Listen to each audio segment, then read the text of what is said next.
where queens lie hidden within the grass. Kings assert their dominance among the canopy,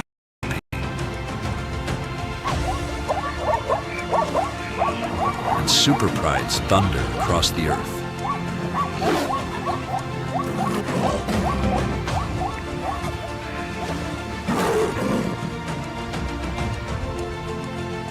From where are you witnessing this relentless odyssey?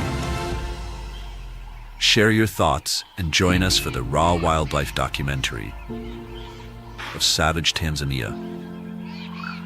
Lion King's Survival Challenge.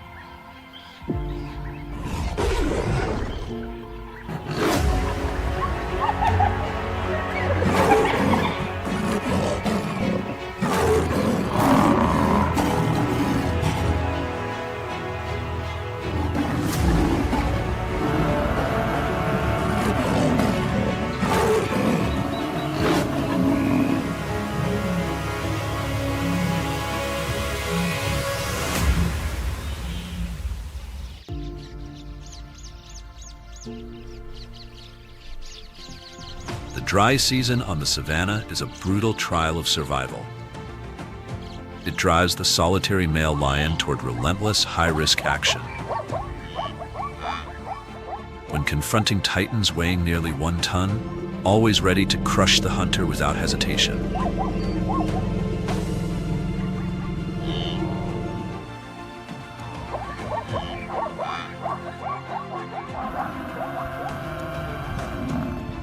"50 Cape Buffalo, a living wall of piercing horns, forced the king to the edge of his limits. Yet within the Great Rift Valley, climbing trees is no longer a last resort. It is the mark of deep evolutionary adaptation, and the transformation goes far beyond the climb to endure."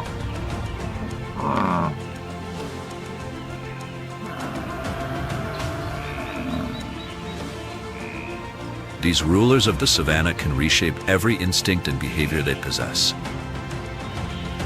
Stay until the end to witness the most extraordinary lions, and share which species leaves the strongest impression on you.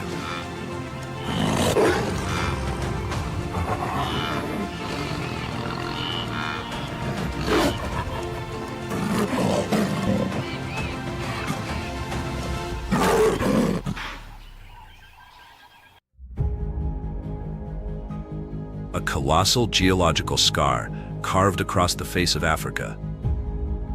The Great Rift Valley, the most extensive fault system on Earth, stretching endlessly across continents.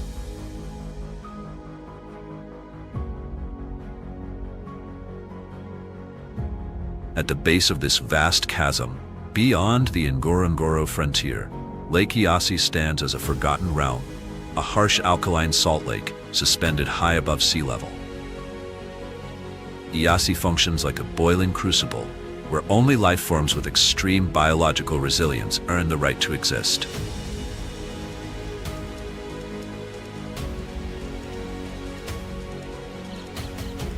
Unlike their heavier relatives in Ngorongoro, the lions of Eyasi are lean, hardened athletes. The average mature male rarely exceeds 170 kilograms, their bodies stripped of all excess. Sheer vertical terrain forces them to forge immense strength in their shoulders and neck, hauling their full mass up steep, unforgiving slopes to reach rare freshwater sources. A non-negotiable adaptation, as the lake's waters are far too saline to sustain life.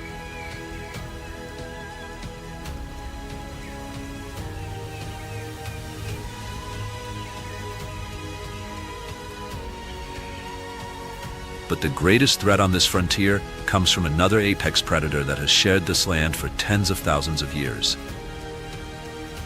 The Hadzabe, the last true hunter-gatherers of East Africa. They preserve a fragile balance with nature, wielding traditional tools to defend their ancestral domain. Yet they never claim an entire kill, taking only what is essential.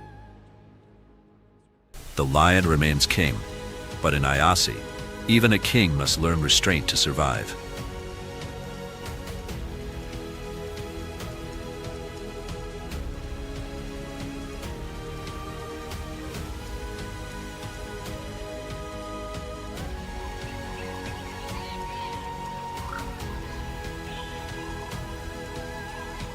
Emerging from the brush, the lion confronts a creature barely 28 centimeters tall.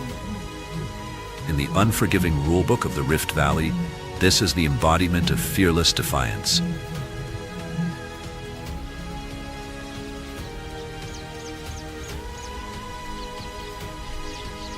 The honey badger's skin, thick and resilient around the neck, rivals the toughness of far larger beasts. But its true weapon lies in its loose, flexible hide, allowing it to twist violently within its own skin.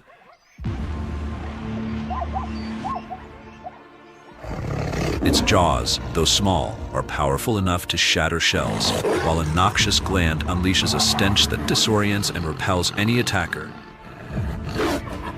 destroying the will to fight. Deep within its biology, evolution has altered its nervous system, blocking deadly neurotoxins from taking hold.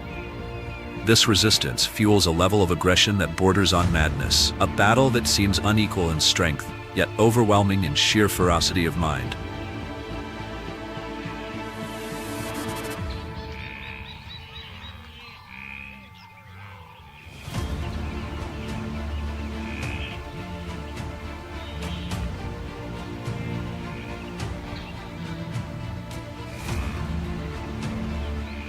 Lions often choosing gentler prey.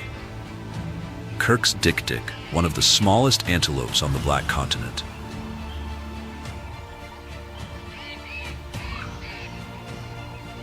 Their body weight ranges from 3 to 6 kilograms, but catching them is a tricky geometry problem. Dik-diks run in a zigzag pattern with explosive speeds of 42 kilometers per hour. Small size allows dik-diks to slip through gaps only 20 centimeters wide. In mammals, only about 3% of species practice monogamy.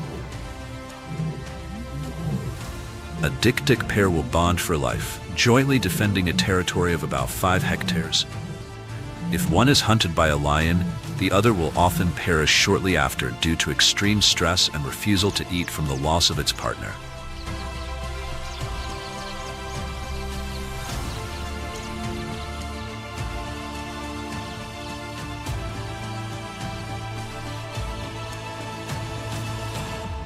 If you were a lion, would you choose to hunt a honey badger or a dik-dik? Leave a comment below to let us know.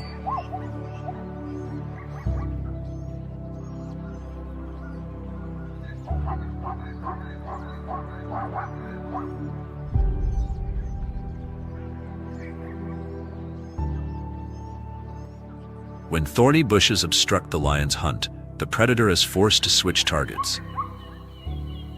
At first glance, they look exactly like oversized guinea pigs sunbathing.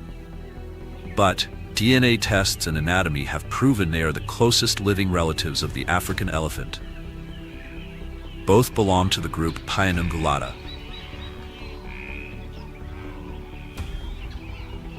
Splitting from a common ancestor in the Eocene, they share undeniable anatomical features. Flat nails instead of claws, similar wrist bone structure, and canine teeth developing from incisors, a miniature version of elephant tusks. However, the hyrax did not inherit its giant cousin's thermoregulation ability.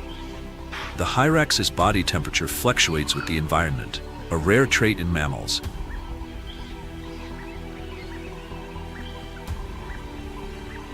To survive the cold desert night, they must recharge. Every morning, they sunbathe to absorb solar heat, activating digestive enzymes.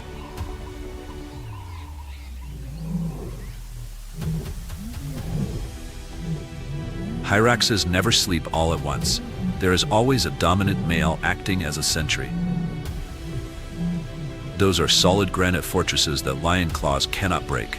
Helpless before the granite fortresses, the lion looks higher.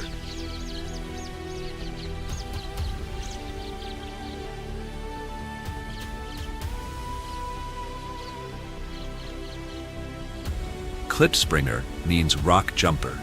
Unlike all antelopes that walk on the sole of the hoof, the klipspringer walks on the tips of its hooves. A light body weight of 10 to 18 kilograms allows them to perform vertical leaps to astonishing heights.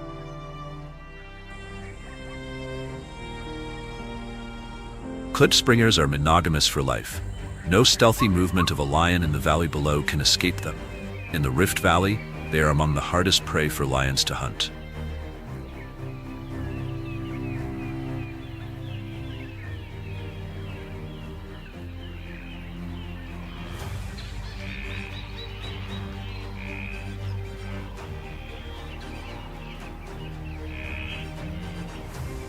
The caracal is also a creature possessing incredible jumping ability.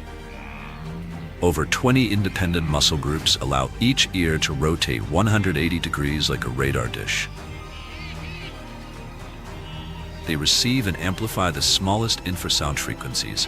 All are drawn into a 3D sound map in the caracal's brain.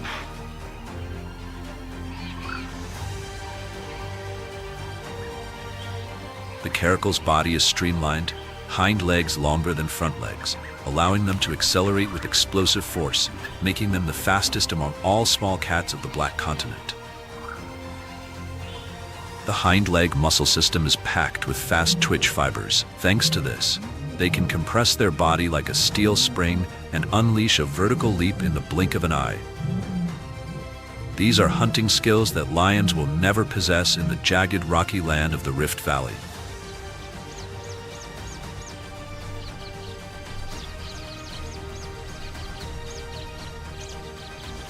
Are you more impressed by the hunting ability of the lion or the caracal? Let us know your choice in the comments section.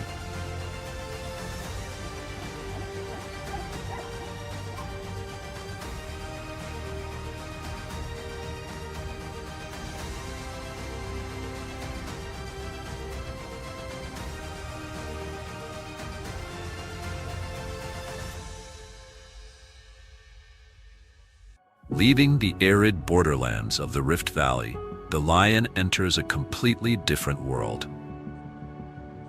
A geological wonder recognized by UNESCO as a World Heritage Site. Once, this place was a mountain towering over even Kilimanjaro, but a cataclysmic explosion caused it to collapse in on itself, creating a colossal basin stretching hundreds of kilometers wide.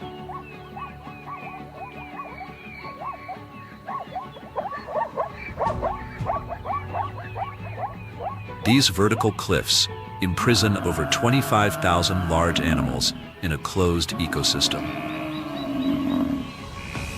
The density of predators here is the highest on the Black Continent. This is Mother Nature's Roman arena, where a lion needs only to open its eyes to see prey.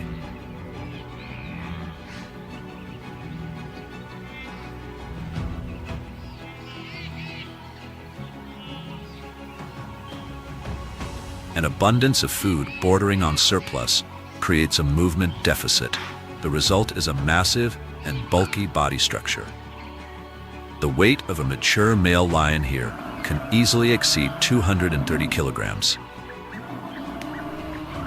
But the towering cliffs prevent new blood from entering, creating a population with record-low genetic diversity, yet also forging an aggressive and extreme temperament.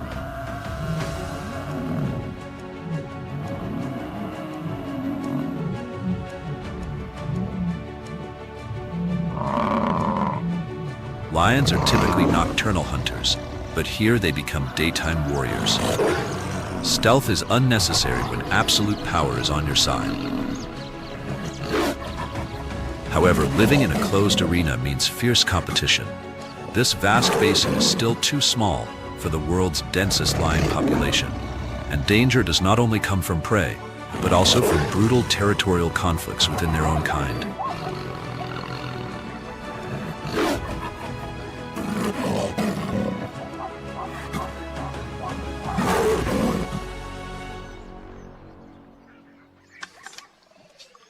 This land is also home to the Kori bustard, the heaviest flying bird still in existence. A mature male can reach a weight of nearly 19 kilograms, a limit so extreme that just a little more would condemn it to a life bound permanently to the ground by gravity.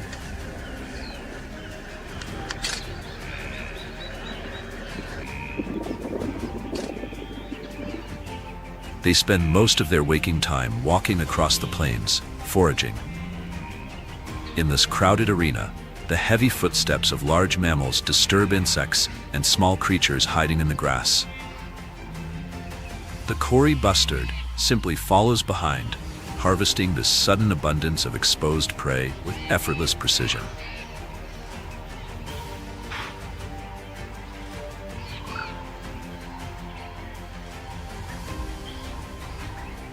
But that calm demeanor vanishes when the breeding season arrives. The male's neck inflates dramatically, transforming it into a giant white display, a living signal in a world where size and spectacle can be more powerful than claws.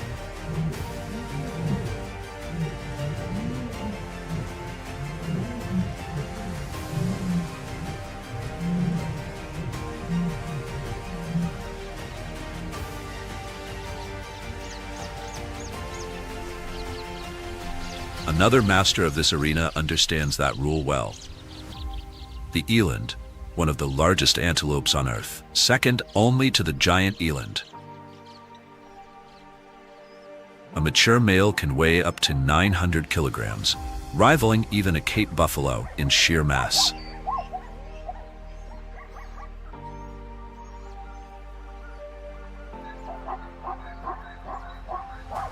Low-frequency sounds echo across the plains. The deeper the tone, the clearer the message. Size, strength, dominance. These are long-range warnings sent to rivals during the mating season. Despite their immense weight, elands are remarkably agile. Their hind legs are powered by fast twitch muscle fibers, allowing them to leap vertically more than 2 meters without any running start. Most mammals must sweat to maintain a stable body temperature, losing precious water in the process. The eland, however, allows its body temperature to rise significantly during the day, turning itself into a living thermal reservoir, absorbing heat without suffering damage.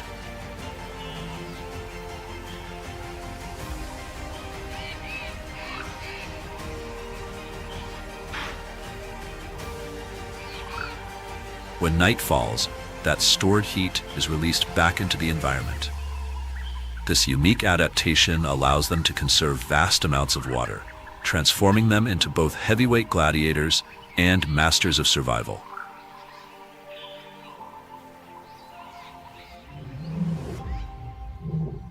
Are you more impressed by the Cory bustard's display or the eland's defensive power? Share your thoughts with us in the comments.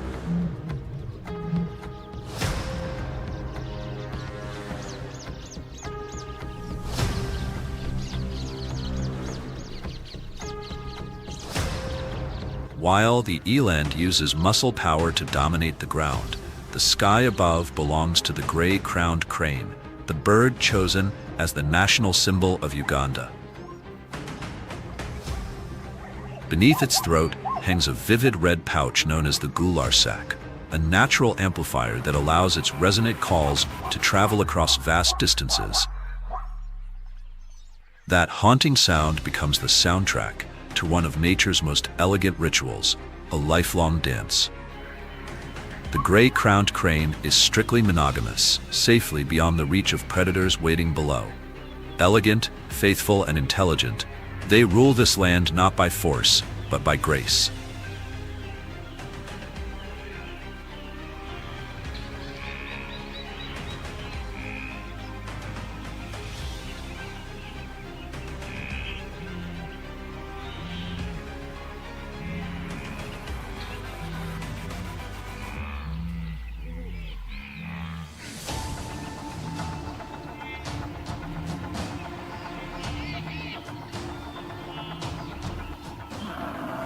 Completely unlike its gentle Asian relative in cultivated fields, the African buffalo has never been domesticated. Its temperament can be summed up in 2 words: unpredictable and brutal. For a lion, penetrating the thick armor of this massive herbivore is nearly impossible. But what truly makes the African buffalo a nightmare is its memory and capacity for retaliation. When one individual is attacked, a low-frequency distress call is released, instantly triggering a coordinated response. The herd forms a living wall, a natural reenactment of an ancient battlefield formation, and in that moment, the hunter can quickly become the hunted.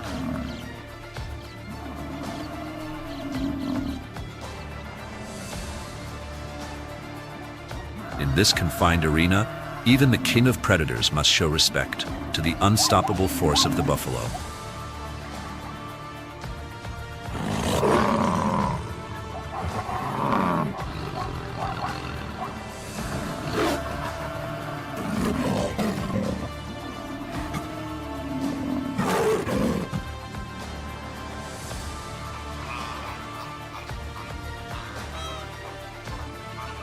Far from these clashes, another species thrives in conditions that would destroy most life. The lesser flamingo chooses to inhabit waters so extreme that the alkalinity rivals industrial chemicals. Yet their bodies are perfectly adapted. Thick scaled skin protects their legs from the corrosive environment, while inside their beaks, thousands of microscopic filtering structures work with piston-like tongues, pumping water in rapid cycles. This intricate system captures microscopic food, especially blue-green algae like spirulina, a resource so specialized that competition is almost non-existent. At birth, these birds are pale and unremarkable, but their diet gradually transforms them. Pigments derived from their food accumulate in feathers and skin, turning them into brilliant shades of pink and orange. The richer the color, the stronger and more efficient the individual. Living in the harshest waters, feeding on the smallest life forms, yet displaying some of the most vibrant colors in the natural world, they embody a powerful truth. Life does not merely survive. It adapts, transforms, and thrives against all odds.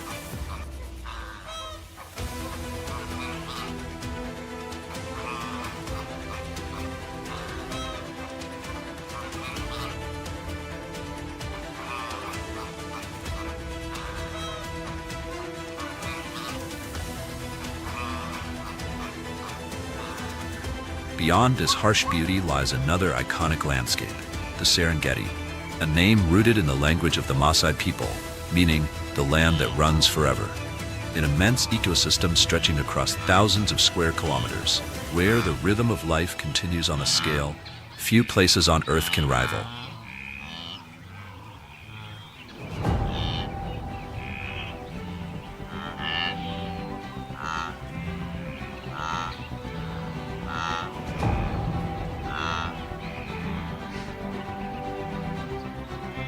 The Serengeti is the stage for the largest migration on the planet. Over 1.5 million wildebeest and 200,000 zebras move like a vast biological river, an unstoppable current of life flowing across the plains. Here, space is no longer a limit but a challenge, and lions must learn to hunt prey that is constantly on the move.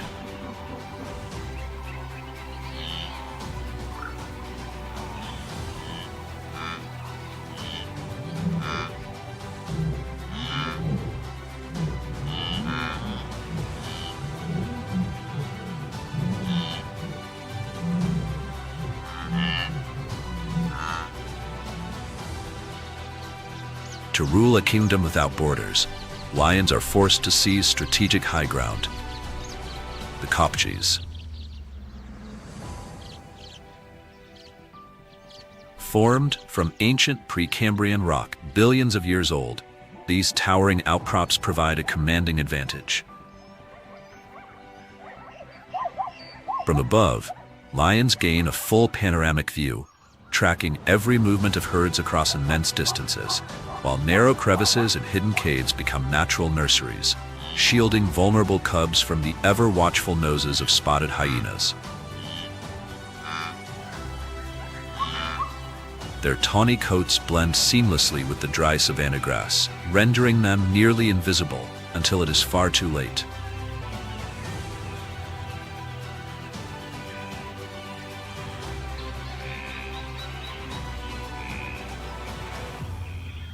Serengeti lions have developed some of the most sophisticated hunting strategies in the animal kingdom. Through coordinated flanking maneuvers, prey is funneled into inescapable arcs, where precision and timing decide the outcome. The environment itself shapes their form, as the cooler climate allows males to grow thick, dark manes without overheating. The deeper the color and the fuller the mane, the stronger the signal, a visual declaration of power, resilience, and dominance, visible from afar.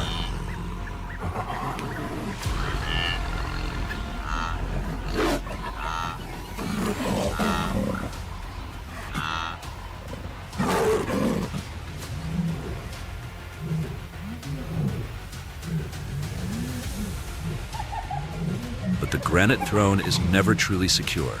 Opposing them is a rival often misunderstood, yet extraordinarily formidable.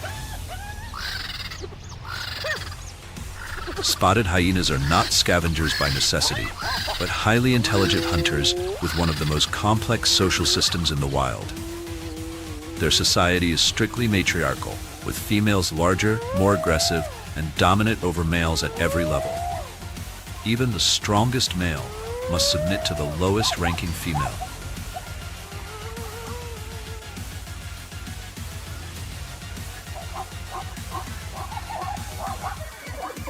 Their intelligence rivals that of primates, with the ability to solve problems, assess risk, and even estimate the number of opponents before engaging. Most of their food comes from active hunting, not scavenging, and their endurance allows them to pursue prey across vast distances at high speed. Their jaws, capable of exerting immense force, can crush bone with ease, extracting every possible nutrient where others leave waste behind.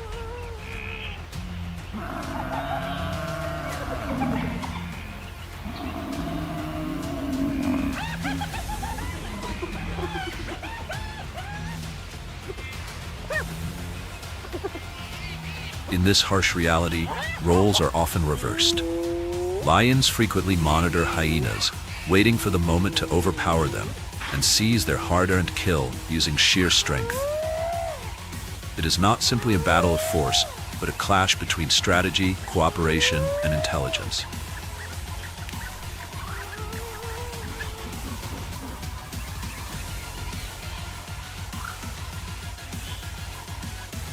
At the heart of this endless conflict lies the Great Migration itself, driven by wildebeests that move not as individuals, but as a single living system, a force of nature that fuels one of the most intense survival dramas on Earth.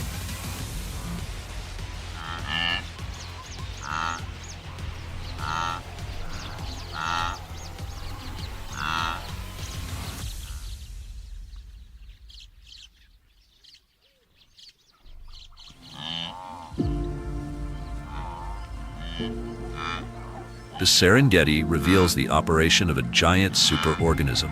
Wildebeest possess a form of swarm intelligence, where the movement of millions is governed by simple local interactions.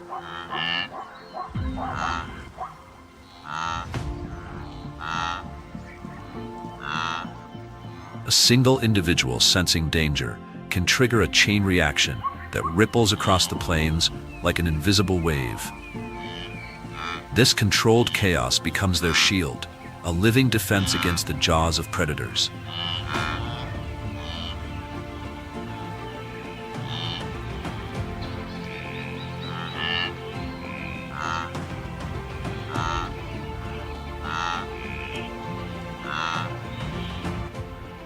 They give birth in synchronized waves, with the vast majority of calves arriving within an incredibly short window. At the peak, thousands are born each day, overwhelming predators through sheer numbers. It is a brutal equation of survival, where the loss of some ensures the survival of many. Within minutes of entering the world, a calf must stand and run or be erased from the future. There is no margin for weakness in this system.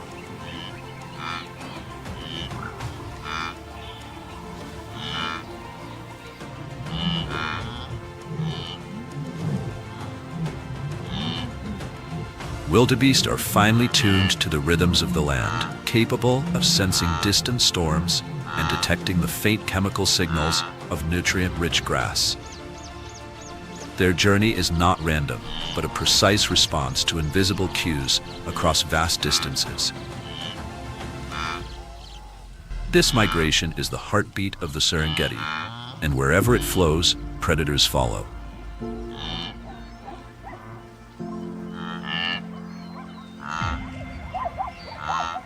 Among them move the zebras, their striking black and white patterns forming more than just beauty. These stripes act as a visual disruption, confusing predators by distorting depth, motion, and individual outlines.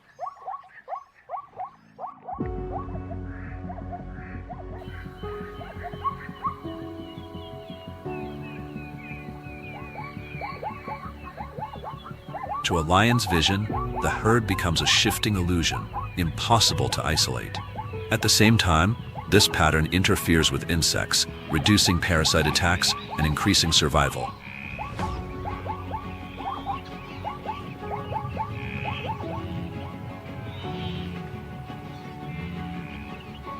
Zebras process tough vegetation with remarkable efficiency, clearing the way for fresh, nutrient-rich grass that wildebeest depend on.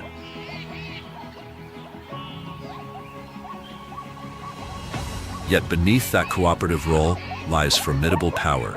The single kick carries devastating force, enough to shatter bone and end a hunt instantly. In this land, even the smallest mistake can cost a predator everything.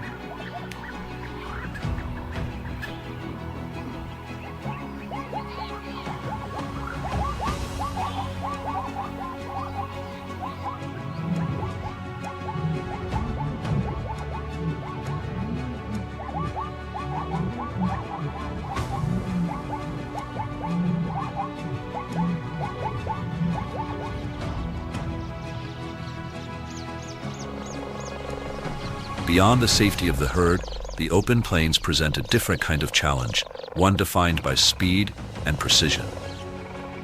If the lion is a heavily armored tank, then the cheetah is nature's ultimate racing machine.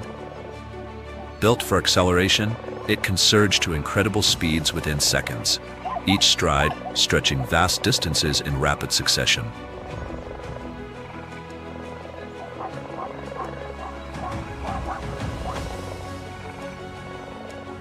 Its entire body is engineered for explosive performance. The heart pounds at extreme rates, delivering oxygen with relentless efficiency, while semi-retractable claws grip the like spikes, ensuring perfect traction during high-speed pursuit. Every movement is a calculated burst of energy, a fleeting window where success must come quickly, before the body reaches its limit.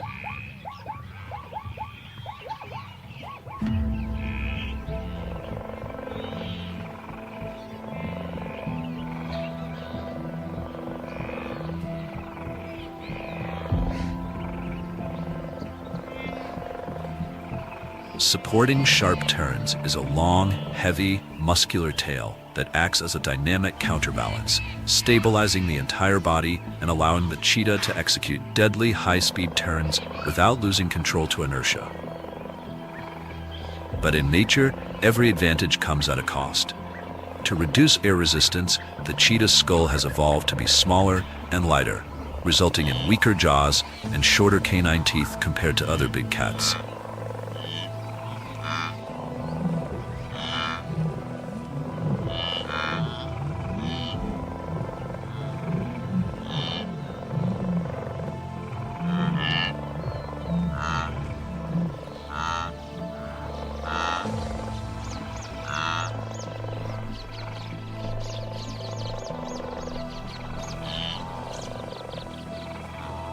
The body temperature can surge to dangerous levels, forcing the cheetah to rest before it can even begin to feed. This brief window of exhaustion becomes an opportunity for larger predators to steal its hard-earned kill. Loss is a constant companion, and survival is never guaranteed. Even more tragic, the mortality rate of cubs is devastatingly high, a reminder that speed alone is not enough in a world ruled by strength and dominance.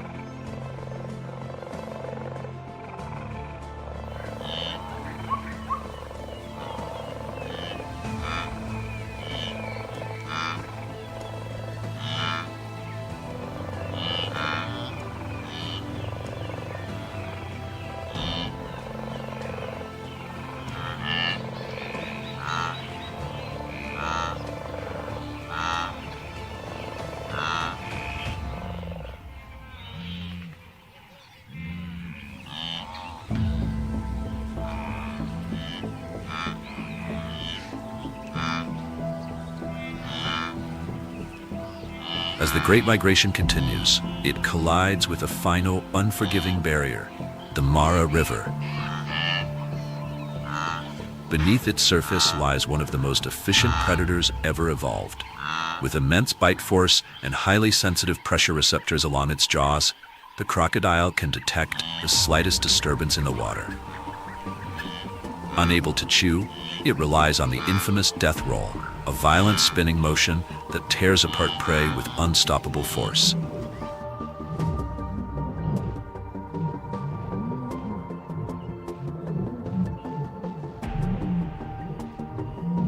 This predator is the embodiment of patience. Its body conserves energy with remarkable efficiency, allowing it to endure long periods without food, waiting for the precise moment when thousands of animals are forced to cross.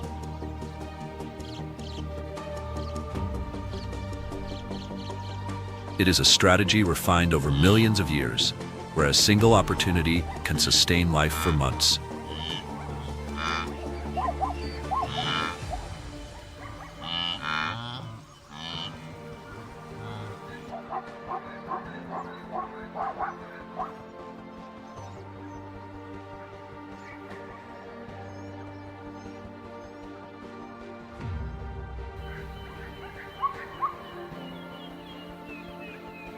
Beyond the river, new ecosystems emerge. Alkaline lakes stretch beneath towering escarpments, while distant floodplains are shaped by the only permanent water sources in the dry season. Towering above them stand the ancient baobab trees, massive reservoirs of life capable of storing enormous volumes of water within their trunks, sustaining entire landscapes through drought. This richness creates a layered world, from dense canopies above to fertile plains below. And here, even the behavior of lions begins to change. In the shade of towering trees, they abandon the ground and take to the branches, resting high above the savanna for hours at a time. This unusual behavior is not by choice, but necessity. Near the ground, heat, humidity, and swarms of biting insects create an unbearable environment. By climbing higher, lions escape both the suffocating conditions and the relentless assault of parasites, while cool air currents help regulate their body temperature more efficiently.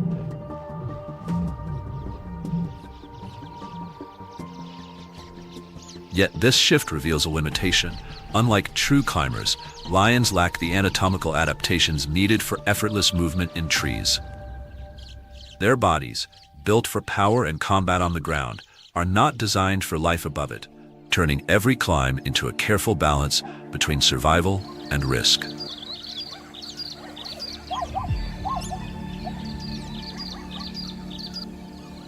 They rely on long, curved claws like iron hooks to grip the rough bark of acacia trees, every movement demanding the full effort of a body weighing over 200 kilograms.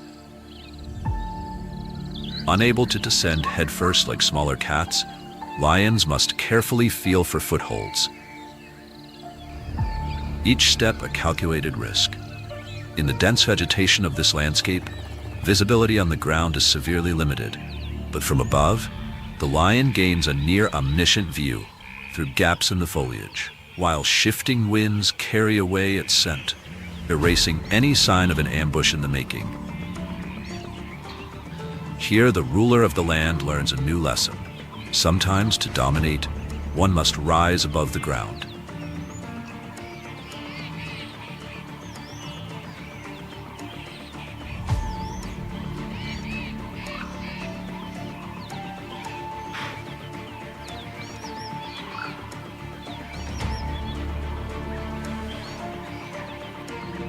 If the lion is the ruler, then the African bush elephant is the architect of the world itself. As a keystone species, each massive individual reshapes the environment, knocking down trees, carving pathways, and preventing forests from overtaking the savanna. Their influence maintains the delicate balance that allows countless other species to survive. The trunk alone is a masterpiece of evolution, an intricate structure of tens of thousands of muscle units, capable of both immense strength and delicate precision. With it, an elephant can uproot trees or gently pick up the smallest objects without causing damage. Yet their greatest power lies not in strength, but in memory. Led by a matriarch, herds carry a living archive of knowledge, remembering water sources and survival routes across decades.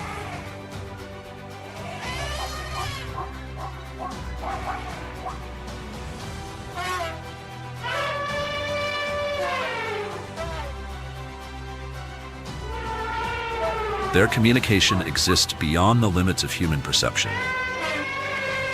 Deep, low-frequency vibrations travel through the ground across vast distances, allowing distant groups to remain connected. These signals are received through specialized sensory structures, forming an invisible network that binds the herd together. In this domain, lions may rule the night, but elephants command something far greater, the flow of time itself.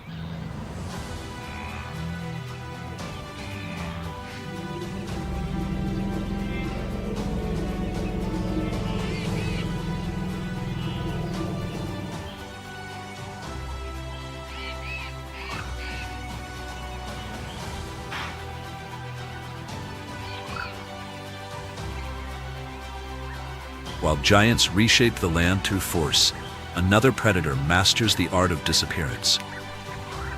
The leopard blends into its surroundings with near perfect camouflage, its patterned coat dissolving into the play of light and shadow. Even at close range, it can remain undetected, a silent presence, waiting for the perfect moment. Its strength is concentrated, explosive, and precise.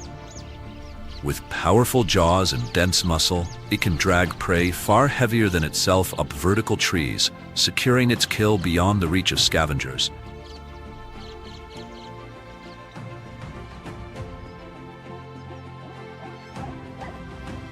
Unlike lions, it lives alone, relying on caution and calculation. In this world, even a minor injury can mean death, and survival depends on avoiding unnecessary risk. This adaptability makes it one of the most versatile predators, capable of exploiting a vast range of prey and environments without relying on the movements of herds. It is not bound to the rhythms of migration, but to its own cunning and patience.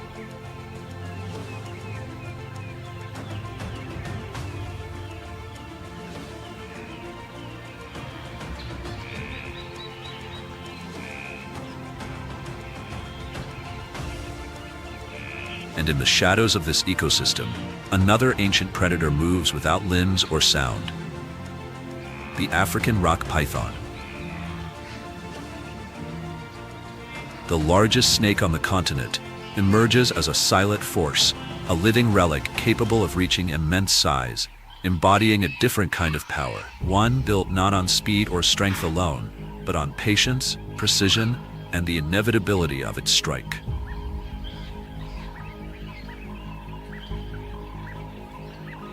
In the quiet depths of the forest, life often waits rather than moves.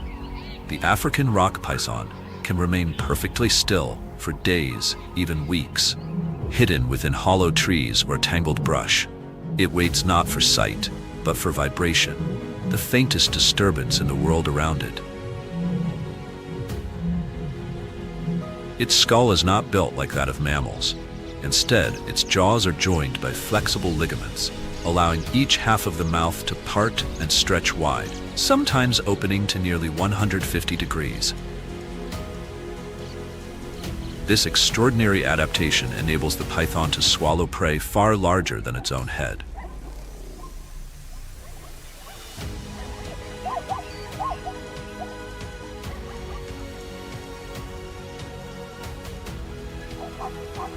Yet in the Serengeti ecosystem, even a master of ambush is only one part of a far larger web.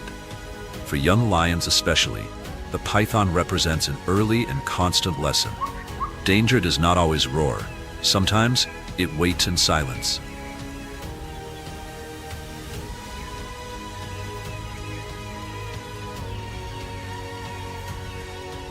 And in the same world of hidden threats, survival takes on many strange forms. The warthog, for instance, is far from elegant, but every part of its body is shaped by necessity. Its raised facial markings act as a visual guide for its young in tall grass, while its long legs and stiff neck force it into unusual feeding postures, sometimes even kneeling to reach vegetation close to the ground.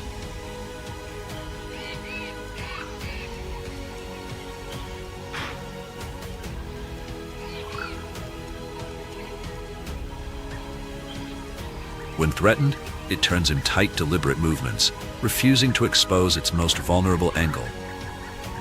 Its tusks sharpen themselves continuously through use, a natural weapon maintained by friction alone. In these landscapes, even the strongest predators can miscalculate. A moment of underestimation here can be costly.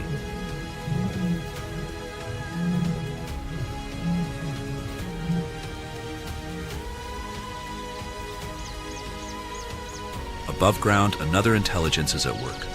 Vervet monkeys form one of the most structured communication networks in the animal kingdom.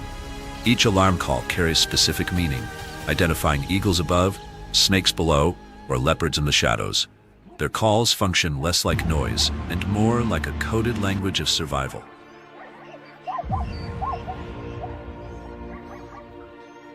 But intelligence in the savannah is not only defensive, it is opportunistic. Vervets adapt quickly to human presence, learning to exploit campsites and steal food when chances arise. Within their troops, order is maintained not by force alone, but by grooming, a social currency that builds trust, resolves conflict, and stabilizes alliances.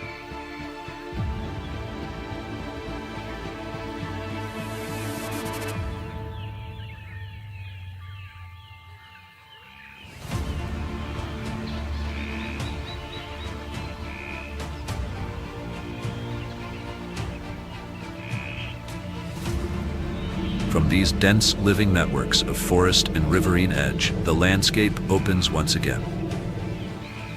The journey leads into the vast wilderness of southern Tanzania, Ruaha National Park, one of East Africa's largest protected ecosystems.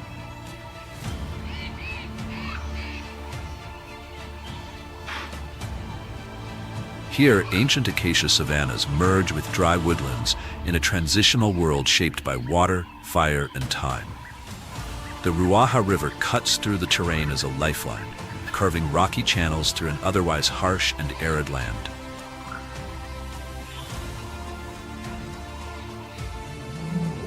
This is a landscape of scale, where elephants move in herds of thousands, reshaping forests as they pass, and where rare antelopes such as kudu and sable find refuge in the shifting boundary between woodland and grassland. In Ruaha, the story of survival continues, not as isolated moments, but as an unbroken chain of adaptation across an entire living system.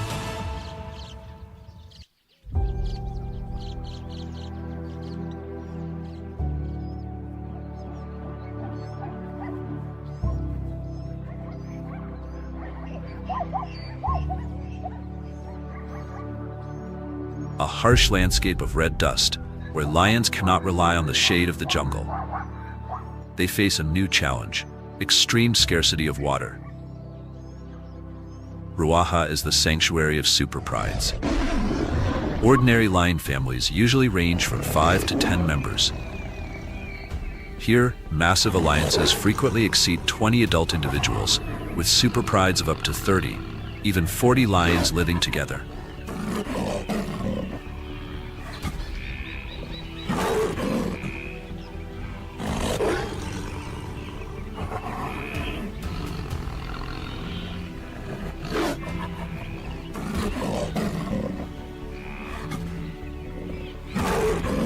Ruaha is one of the few hotspots on the planet where lions are giraffe hunting specialists. Taking down a target 5 meters tall and weighing over 1.2 tons requires perfect military coordination. Ruaha lions possess expanded chests and larger lung capacities to maintain endurance in prolonged struggles. Forelimb musculature is maximally developed, creating grip strength enough to restrain a massive struggling body mass. Cortisol and testosterone levels in their blood skyrocket as resources become scarce. They actively pursue leopards, cheetahs, and especially African wild dogs. This intense rivalry stems from competitive exclusion. Every other predator killed is a guarantee that the super pride's water and food sources are maintained. The king at Ruaha rules by overwhelming numbers and an iron discipline written in blood on the red dust.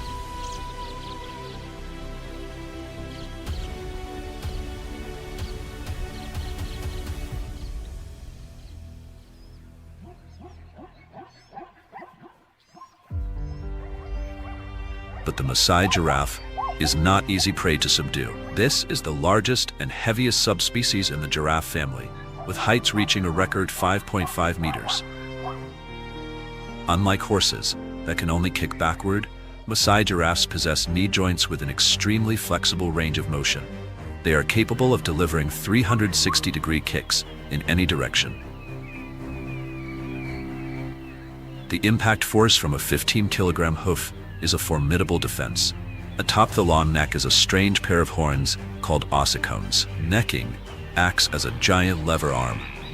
To sustain energy for a massive body, they have conquered a food source that all other species fear: acacia trees, with sharp thorns up to 10 centimeters long.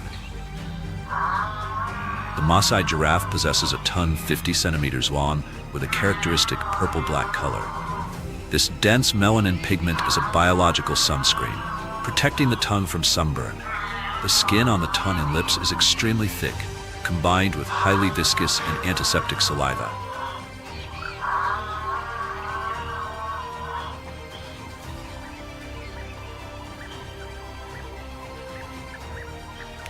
The greater kudu chooses to hide in the dense, thorny bushes of Ruaha. The male's proudest highlight is the magnificent spiral horns in the antelope world. These horns can reach an actual length of up to 1.8 meters if straightened, twisting 2 to 2.5 turns according to nature's perfect golden ratio. However, to survive in a kingdom full of lion super prides, the kudu relies on an early warning system: radar ears. Giant trumpet-shaped ears capable of rotating independently to scan sound waves 360 degrees. The special pinna structure helps amplify extremely low-frequency sounds. Their gray-brown coat is decorated with 6 to 12 thin white stripes running along the body, breaking the form of a 270 kg animal into disjointed light and dark patches.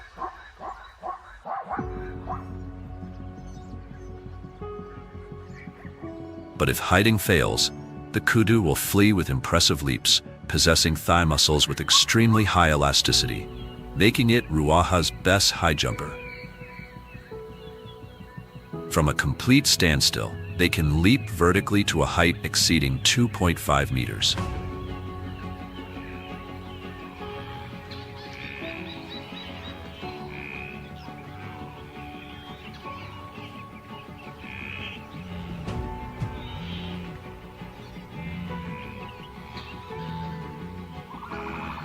Unlike the kudu's tactic of hiding in the bushes, the common ostrich relies on speed as its primary defense.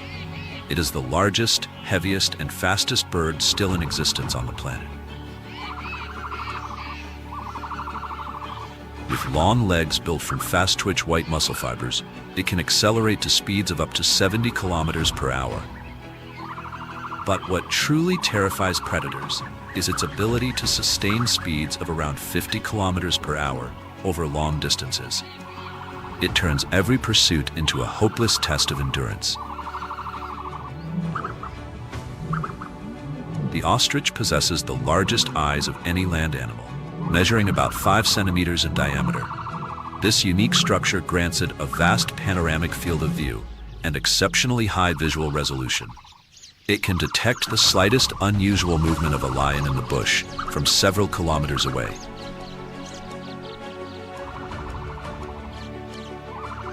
If cornered, the ostrich will counterattack without hesitation. Its feet have only 2 toes, an adaptation that minimizes friction while running. The largest toe is armed with a claw up to 10 centimeters long, sharp and hard as steel.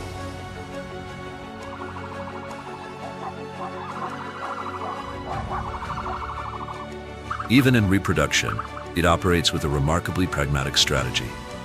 Through communal nesting, the dominant female establishes a shared nest and allows other females to lay their eggs within it. The total number of eggs can be immense, yet only a fraction can be incubated effectively. She carefully positions her own eggs at the center, the safest location, while the eggs of subordinate females are arranged along the outer ring, forming a biological shield. Should a predator strike, the outer eggs are sacrificed first, ensuring the protection of the dominant genetic line at the core.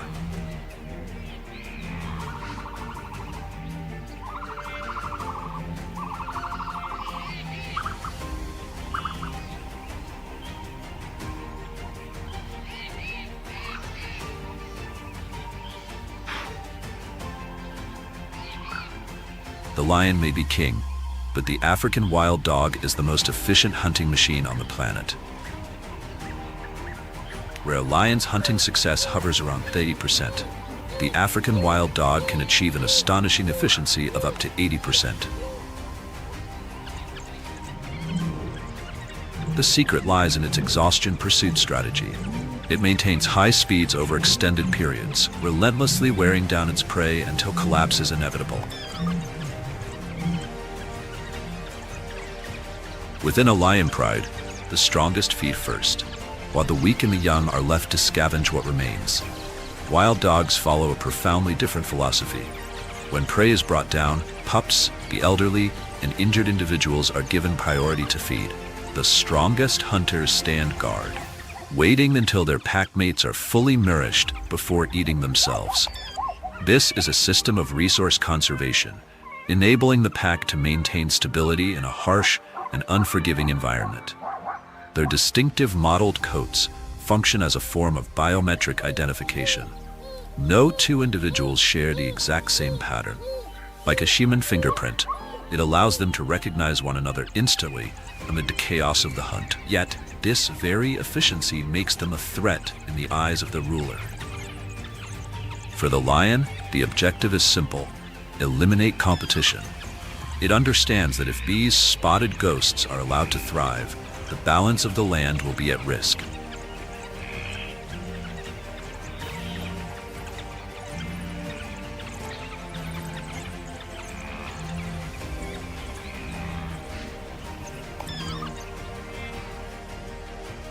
Rising in solitary grandeur, it is the tallest freestanding mountain on Earth.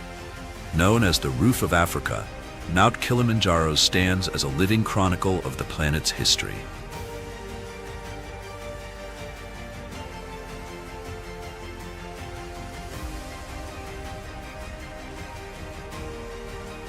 Located just 205 miles from the equator, Kilimanjaro presents an ecological paradox, a journey from the scorching tropics to the frozen Arctic, compressed into only a few miles, where life is governed by the unforgiving dictates of altitude.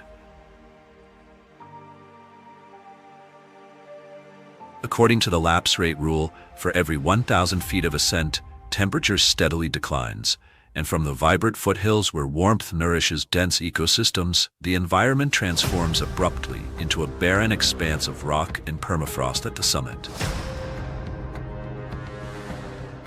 The entire mountain is divided into 5 distinct ecological zones, together sustaining a remarkable diversity of life. Over 1,000 plant species, a rich array of bird life, and numerous mammals, each adapted to its narrow band of survival.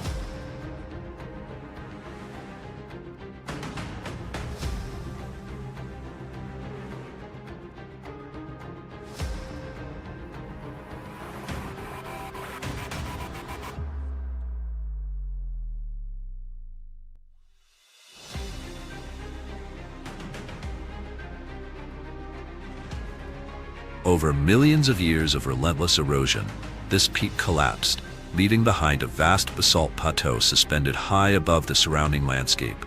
Those ancient lava flows now lie frozen in time, like rivers of stone, silent testimony to the violent forces that once shaped the Roof of Africa.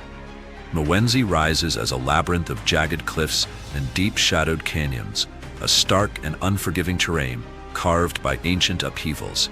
Though long extinct, it stands as a testament to the enduring power of nature. Its complex geological structure still preserves the scars of powerful eruptions etched into its rugged form. And at the center of it all stands Kibo, the youngest and highest volcanic cone, crowned by Uhuru Peak, the summit of Kilimanjaro. At its crest lies a caldera, vast and hollowed, plunging deep into the mountain's core, creating an otherworldly landscape adrift above the clouds. Geological evidence reveals a past marked by immense violence, as Kibo once unleashed powerful eruptions that reshaped its slopes and surrounding terrain. The final remnants of this activity spread layers of basalt and trachyte across its flanks, forming the geological signature still visible today. Though classified as dormant, Kibo is far from lifeless. Deep within its crater, fumaroles continue to exhale faint plumes of steam and sulfur, quiet, ghostly breaths of a volcano that still stirs beneath the surface. Scientists now monitor these subtle signs with seismic instruments and remote sensing technologies, tracking even the slightest tremor. For in geological time, what appears as stillness today may be the prelude to a future awakening. The journey through Tanzania's most extreme arenas of survival draws to a close here, where the forces of life and earth converge in their most elemental forms. From the Ngorongoro crater, a gilded cage, breathtaking yet confining, to the endless plains of the Serengeti, where speed and migration write the great epic of life, this land reveals nature in its rawest truth. Through the lush refuges of Lake Manyara and the dust-swept wilderness of Ruaha, one lesson endures: nature grants no advantage without cost, and offers no mercy to the unprepared. Among all the species encountered, each carries its own extraordinary adaptation, a unique answer to the relentless question of survival. Which of these natural superpowers stands out the most remains a matter of perspective, shaped by what we choose to value in the struggle for life. As our journey across Tanzania's most extreme landscapes comes to an end, we are left with a deeper understanding of a world where survival is never guaranteed, and every species is shaped by the relentless forces of nature. From the towering heights of Kilimanjaro to the vast plains below, life endures not by chance, but through extraordinary adaptation and resilience. Thank you for joining us on this exploration of the wild. Take a moment to share your thoughts and tell us which survival strategy impressed you the most. And to continue discovering the untold stories of our natural world, don't forget to subscribe to the channel and turn on notifications so you never miss the next chapter in this ongoing story of life on Earth.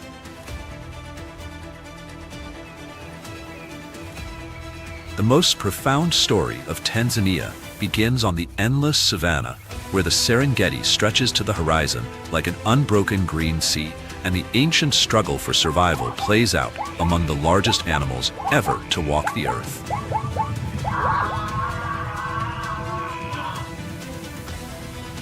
This is a land shaped by scale and time. 22 national parks, from the legendary Serengeti to the wild heart of Ruaha and the river-cut plains of Tarangire, each one a living canvas of untamed nature.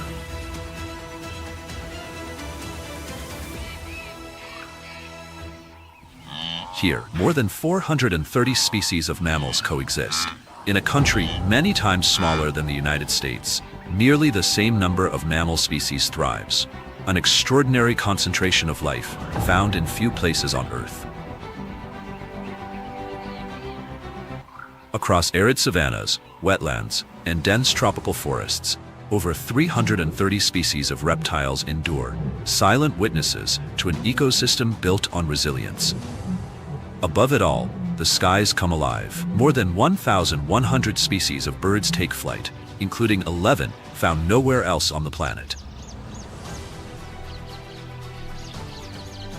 Nearly 38% of Tanzania's land is protected, an unparalleled commitment to conservation, where wilderness is not merely preserved, but deliberately defended for generations yet to come.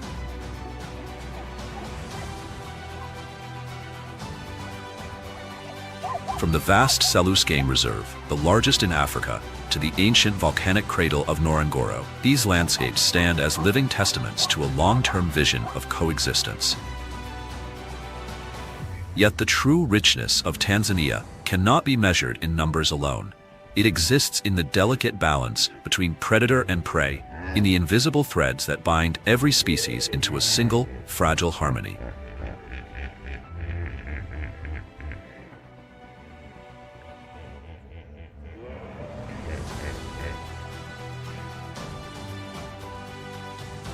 Tanzania remains one of nature's greatest gifts, a place where wildlife still rules, where landscapes breathe with life, and where the wild endures as it always has.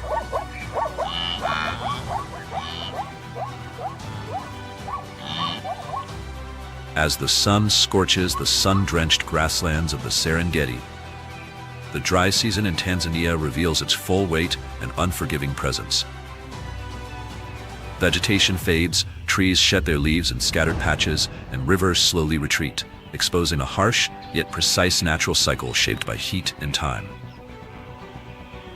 The ground fractures beneath the relentless sun, and streams that once brimmed with water leave behind quiet, shallow pools, drying yet still holding just enough to carry a fragile thread of hope. This is not a season of decline, but a relentless test of resilience, where every creature must endure one day at a time.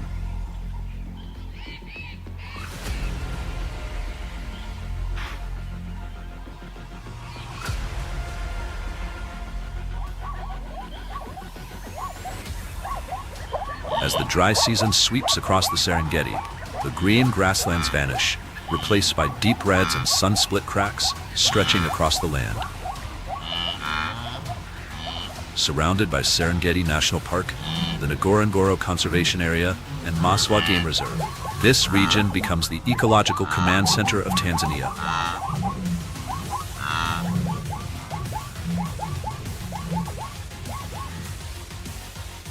Spanning more than 14,700 square kilometers and rising from elevations of 920 to nearly 1,850 meters, the Serengeti reveals the raw strength and unfiltered harshness of nature.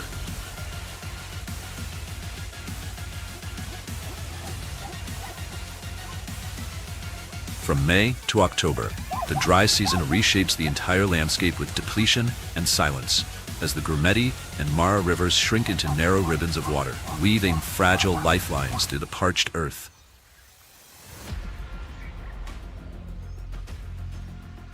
Over the past 50 years, rainfall in this region has declined by nearly 10%, adding further strain to an already stressed ecosystem. Temperatures can soar beyond 50 degrees Celsius, turning the ground into a blistering surface, where every step becomes a test of endurance and instinct.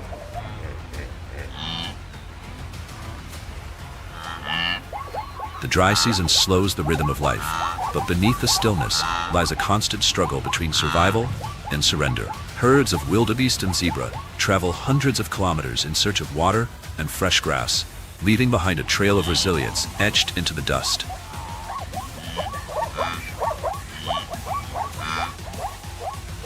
Lions, the apex predators of this land, must cover up to 20 kilometers a day to sustain their ability to hunt amid dwindling resources.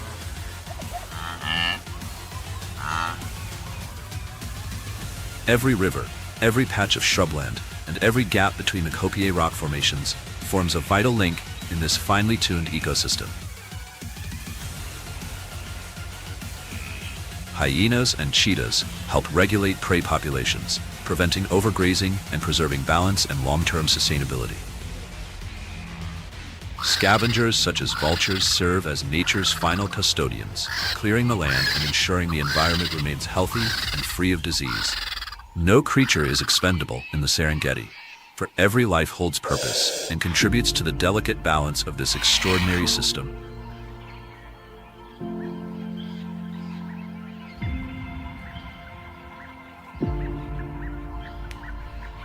Beneath the canopy of towering acacia trees, rising like natural domes above the plains, giraffe herds stretch upward, reaching heights of nearly 6 meters, as they feed on leaves few others can access.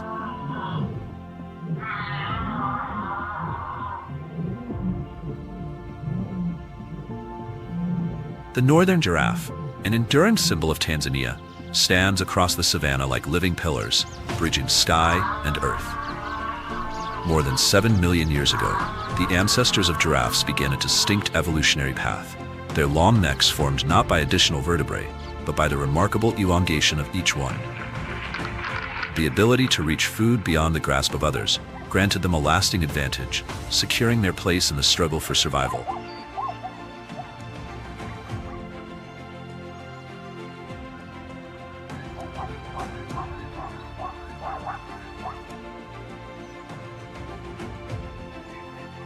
As the dry season stretches on, the land grows bare and water becomes scarce, turning the acacia tree into a vital lifeline across the savanna. The northern giraffe can consume more than 34 kilograms of leaves each day, aided by a tongue nearly 45 centimeters long, thick-skinned and flexible enough to withstand the acacia's sharp thorns. More than a tool for reaching lofty branches, this remarkable tongue is a key adaptation, allowing the giraffe to thrive where others cannot.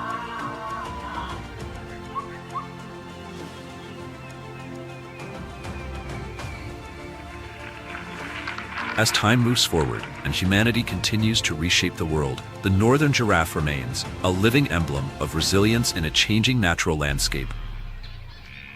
They stand as quiet reminders of endurance, adaptation, and inner strength, lessons carried not only across the savanna, but into the human world as well. With these towering lifelines in place, the Serengeti continues to tell a silent story of a wild kingdom where every breath carries weight and meaning.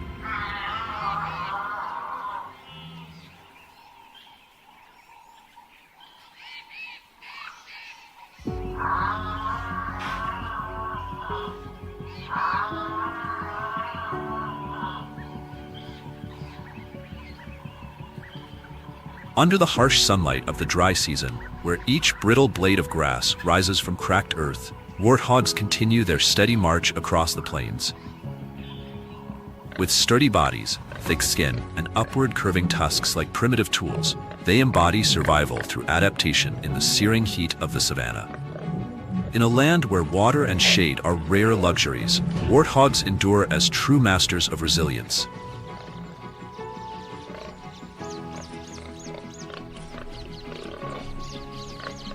Over millions of years, they have evolved for a life of constant movement and relentless digging across Africa's grasslands. Their snouts, powerful yet sensitive, allow them to forage for food and burrow deep into hardened soil in search of hidden moisture. Tusks, reaching up to 25 centimeters in length, serve not only to break ground, but also as formidable defenses against predators. When streams vanish and the earth turns to stone, warthogs do not retreat. They dig with persistence, uncovering roots and water-storing tubers buried beneath the surface. The shallow pits they leave behind do more than sustain them alone, offering temporary water sources to other creatures, from birds to antelope.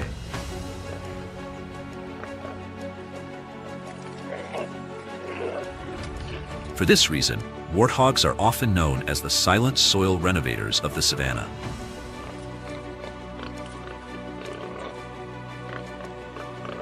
Though their appearance may seem rugged and unrefined, warthogs live within a clear social structure, forming small groups known as sounders, moving together in search of food. They support one another in moments of danger, proving that even in the harshest landscapes, survival is often a shared effort.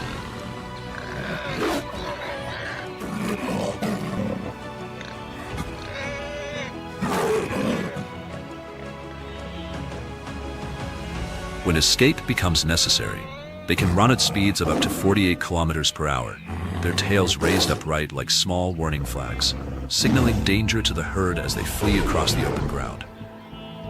Yet when cornered, their powerful front legs can deliver a surprisingly effective defense, strong enough to challenge even a lion or a leopard in a moment of desperation.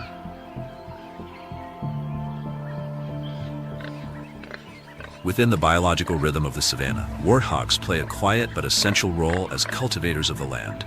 Each time they dig, the hardened soil is softened, preparing the ground for new plants to emerge when the rains finally return. Seeds carried through their diet are spread across the plains through their droppings, breathing renewed life into the vegetation. The The burrows they carve for survival often become the first footholds for fresh growth, offering shelter and opportunity to countless other species.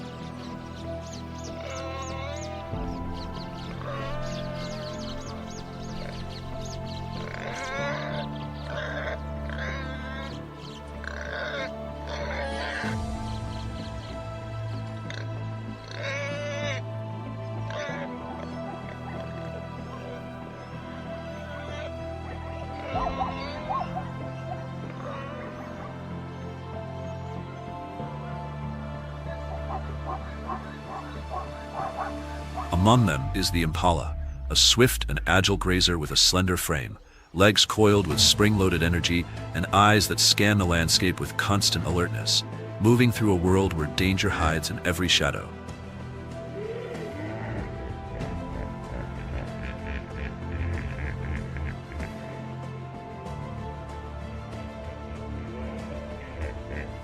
It does not merely survive.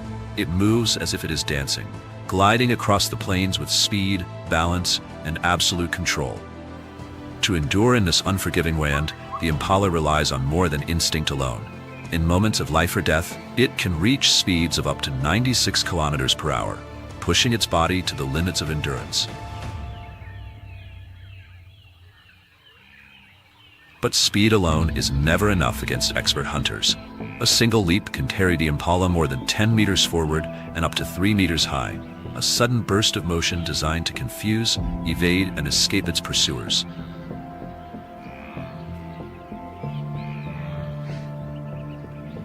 More than an athlete, the impala is a specialist in survival. It favors open grasslands broken by scattered shrubs, landscapes wide enough for rapid escape, yet shaded enough to offer brief relief from the sun.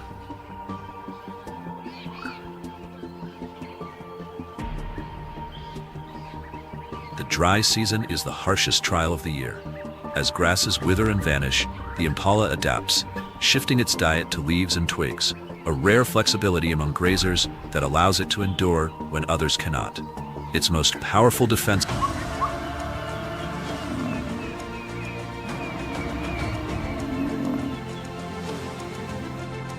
Being born a predator does not mean the story ends in survival. In a world ruled by hunger and hierarchy, every breath is a negotiation with danger.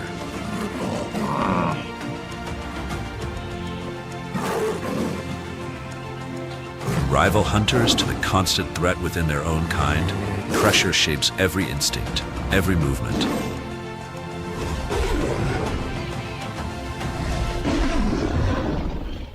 These are not just battles for food, but trials of dominance in an unforgiving land.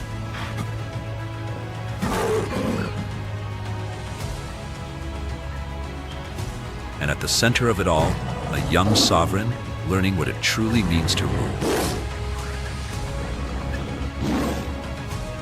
This is the wild, silent, brutal, and unyielding.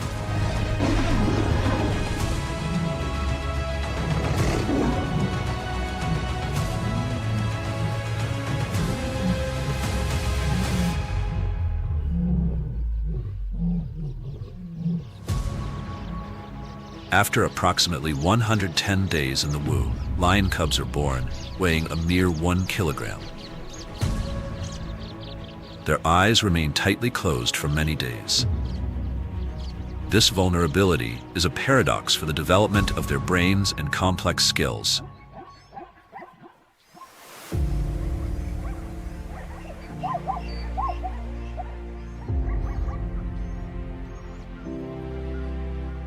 Throughout the following 6 to 8 weeks, the survival of the cubs depends entirely on the mother lion. Only when they return to the pride, its safety temporarily ensured. A typical pride consists of 2 to 3 dominant males, alongside a dozen related females and their cubs.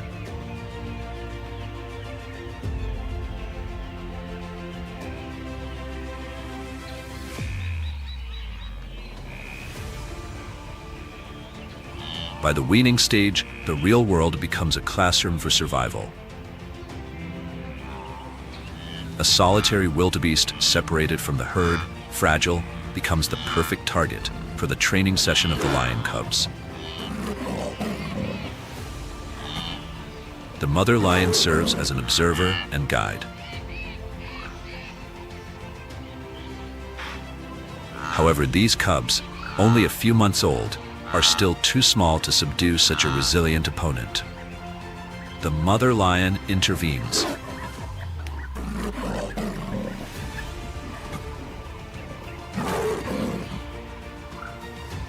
The males, who rarely hunt, are the first to feast. They require about 7 kilograms of meat daily and can consume up to 30 kilograms in a single sitting, leaving only minimal portions for the younger cubs.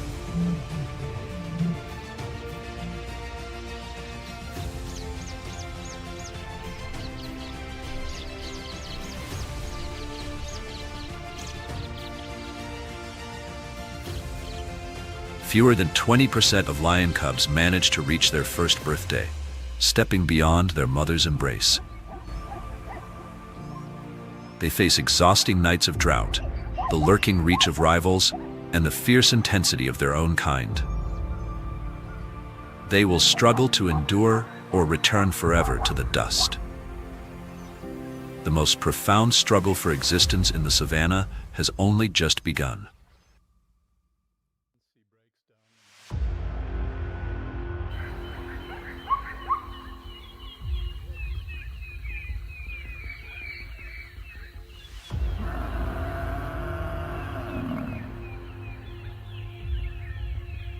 To soothe the hunger and gnawing at their cubs' bellies, the mother sets out on the hunt.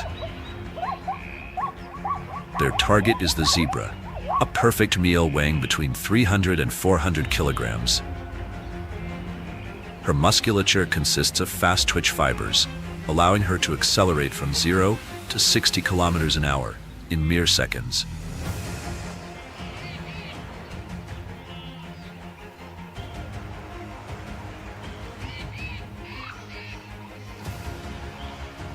Accounting for only about 0.5% of body weight, limits its ability to sustain a chase beyond 300 meters.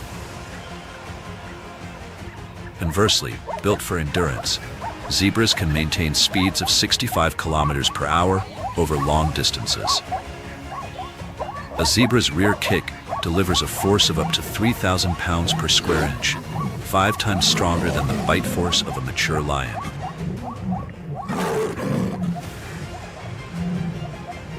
The lions need food. The cubs are waiting for their return. 80 to 90% of all hunts are carried out by the females. That is the pride and also the burden of the queens of the savannah.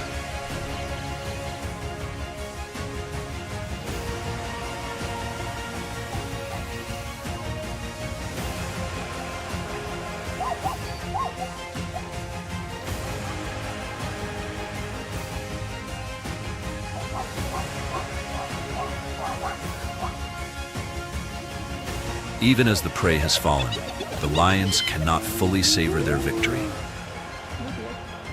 The spotted hyenas, relentless thieves, emerge once more. Yet from a biological perspective, they are simply striving to fulfill their role as mothers.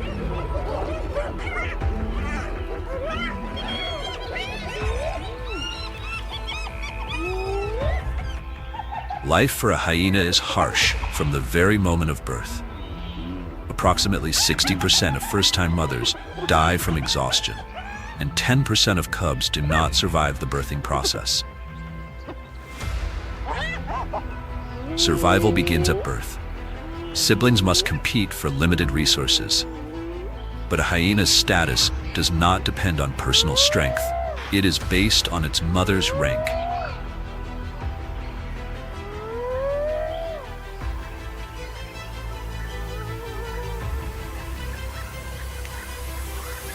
In a lion pride, mothers may suckle each other's cubs, sharing survival in a rare display of collective care.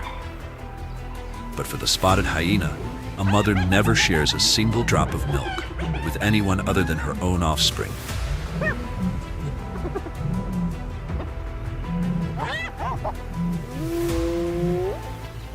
Are you more impressed by the reproductive strategies of the lion or the spotted hyena? Let us know in the comments below.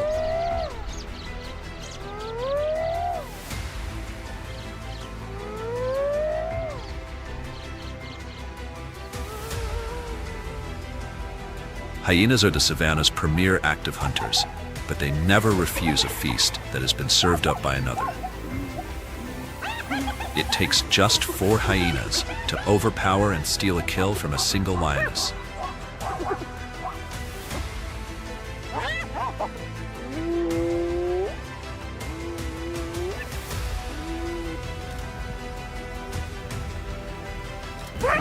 The tide of battle only turns when male lions weighing over 220 kilograms enter the fray. But on the savanna, the line between hunter and hunted is sometimes blurred by ancient survival instincts. The next threat to the survival of the lion dynasty comes from their very own prey. Came in to help this one, but they're scared of the other male coming back.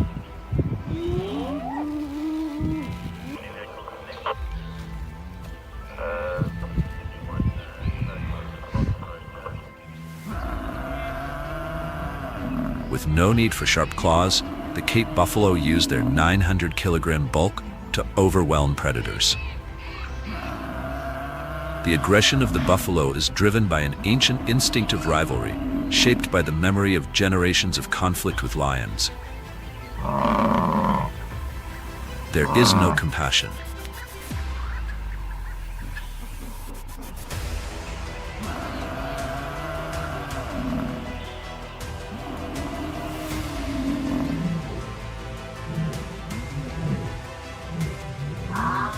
Not as outwardly aggressive as the buffalo, the Maasai giraffe is nonetheless prey that can leave lions to rule the day.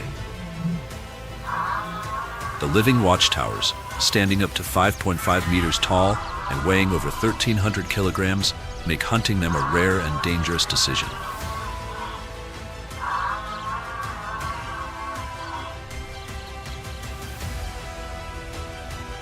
Conventional ambush strategies are rendered ineffective at this elevation. Instead, the lion attempts to leap onto the back and shoulders, using its weight to destabilize the prey. But in doing so, it transforms itself into a target.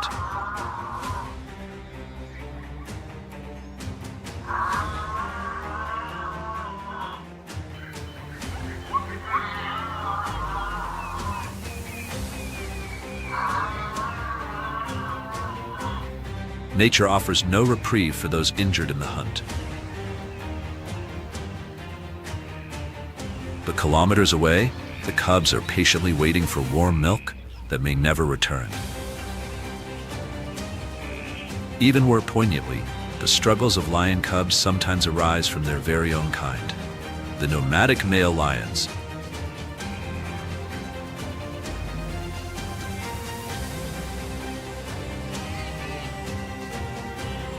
Within the first 24 months, male lion cubs must graduate from the school of hunters, taught by their mothers and aunts. As testosterone levels surge around the age of 2 to 3, a dominant male establishes his presence, often forcing a difficult transition for existing cubs. This natural process, though harsh, ensures only the most resilient lineages continue.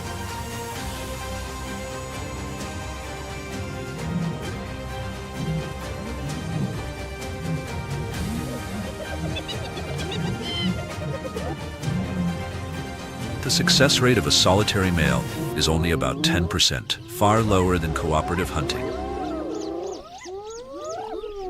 They are forced to scavenge, steal kills, or succumb.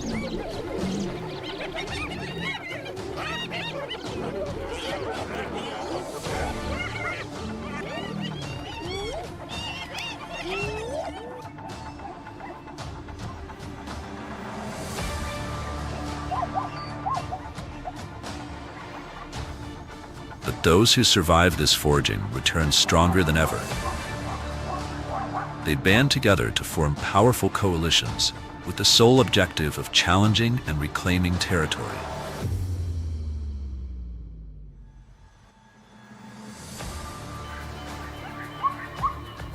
They target stable prides with abundant food and females of reproductive age. To secure dominance, a new male reestablishes the pride's hierarchy. This transition, while brutal in consequence, ensures that only the strongest genes pass forward, maintaining the vitality of the pride. Despite the mother's desperate attempts to protect her young, the natural cycle of power remains absolute, where only the strongest survive to continue the lineage.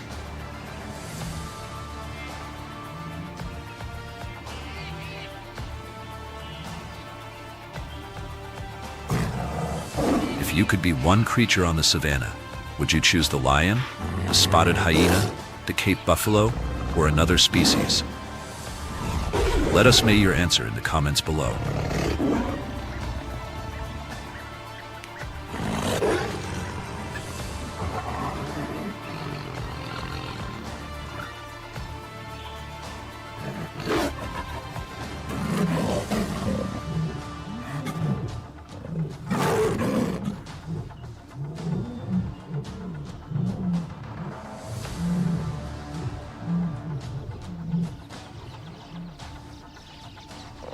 The cheetah finds itself in a plight even more precarious and cruel. Following a gestation of approximately 90 to 95 days, a cheetah mother must independently nurture a litter of 3 to 5 cubs. The cubs' only line of defense is their appearance. Running along the spine of a newborn cub is the mantle. It makes them look remarkably like the honey badger, one of the savannah's most aggressive creatures.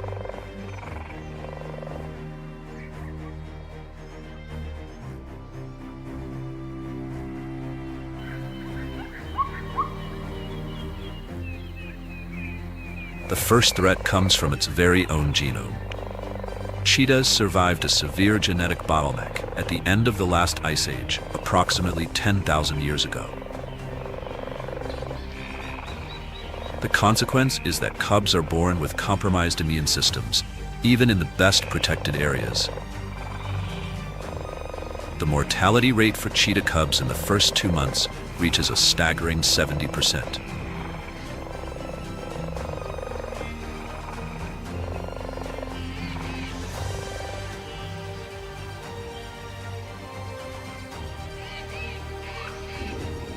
But this is merely the beginning of the challenge.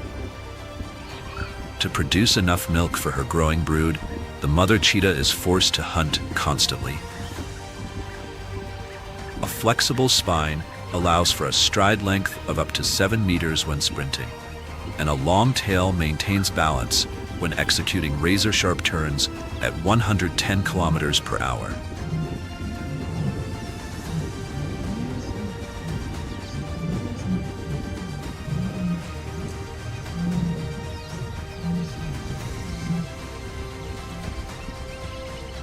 Sometimes the cheetah mother does not dispatch small prey immediately. In these moments, the mother's hunting school begins. Cubs must master these hunting skills within 18 to 24 months. Females choose a solitary lifestyle, roaming vast territories just like their mothers, while male brothers bond for life, forming coalitions to hunt together and defend territory.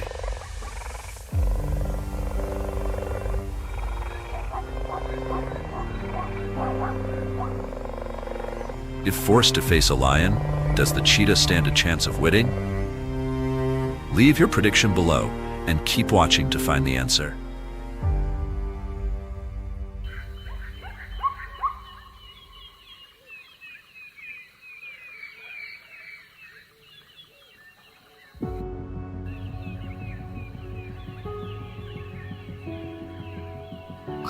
The cheetah family's joy of the kill is often short-lived.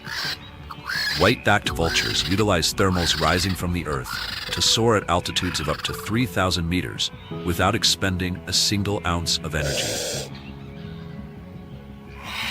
From this strategic vantage point, eyes with vision 8 times sharper than a human can spot carcasses from tens of kilometers away.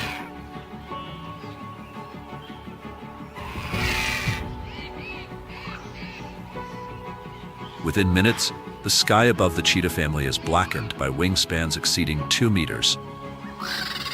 This raucous gathering is nature's most effective and uncompromising signaling system.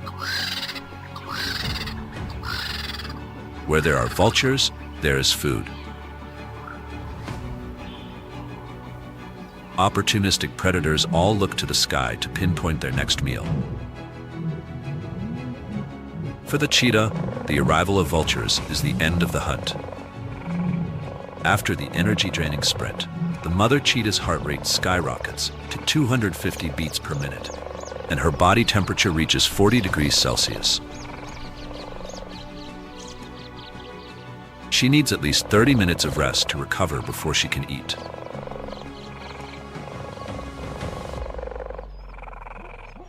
For the cheetah mother, the appearance of lions spells the end of the meal.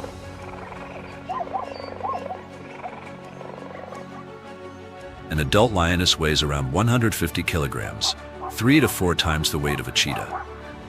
She stands absolutely no chance in close quarters combat.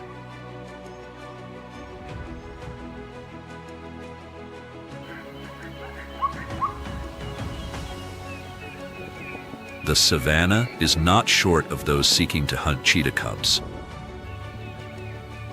The black-backed jackal is one of them.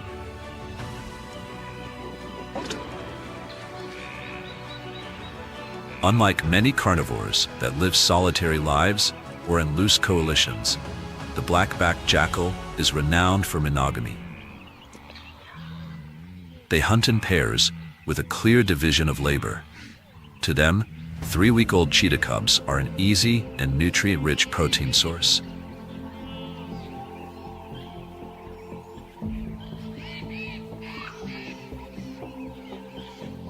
Fortunately, the mother cheetah notices in time and quickly returns to aid her young cubs.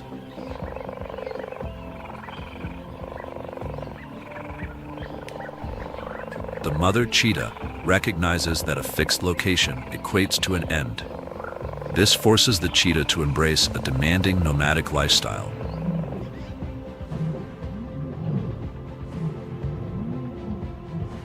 The leopard is the large felid with the most physical similarities to the cheetah, yet it stands as its most formidable counterpart.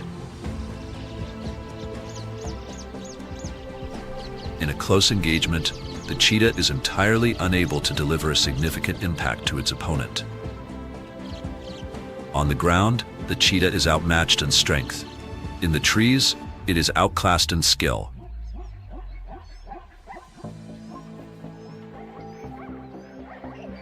The presence of the leopard reminds the cheetah of a stark reality.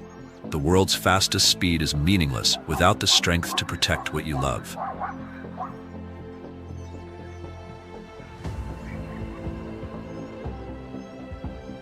Between the leopard and the cheetah, whose survival strategy is more fascinating?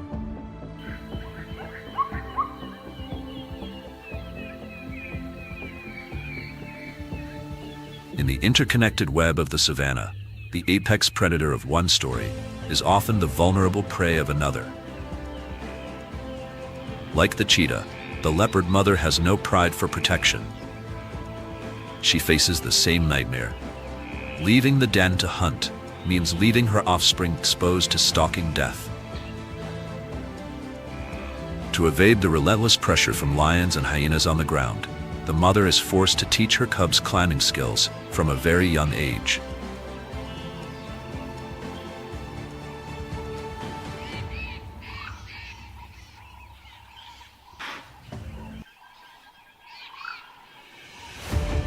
To produce enough milk for her growing brood, her energy requirements double. She must hunt with greater frequency, accepting greater risks.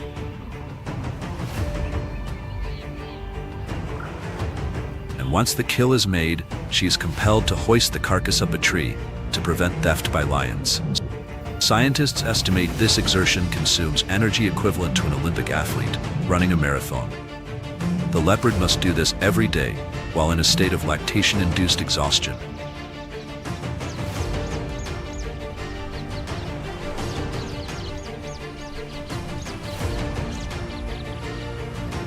The number one item on the leopard's menu is the impala. the leopard possesses neither the endurance of the wild dog nor the supersonic acceleration of the cheetah. Her weapon is invisibility. She stalks her prey to within 5 meters without making a single sound.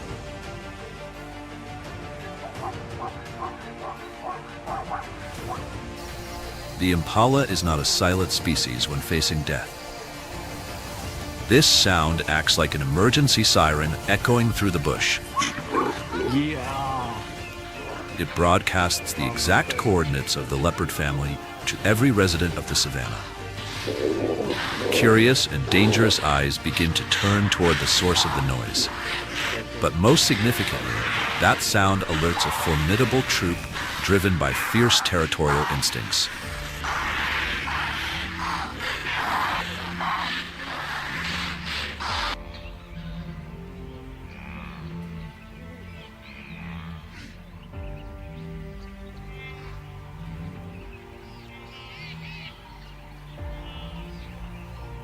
In conventional wisdom, monkeys are the prey of leopards. But on the savanna, this relationship is an uncompromising two-way war.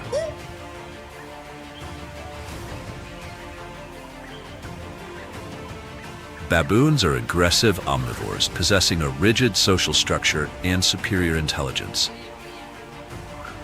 Their objective is predator control. A mature male baboon weighs about 30 to 40 kilograms, only half the weight of the female leopard, but they possess canine teeth up to 5 centimeters long, longer than even those of a lion.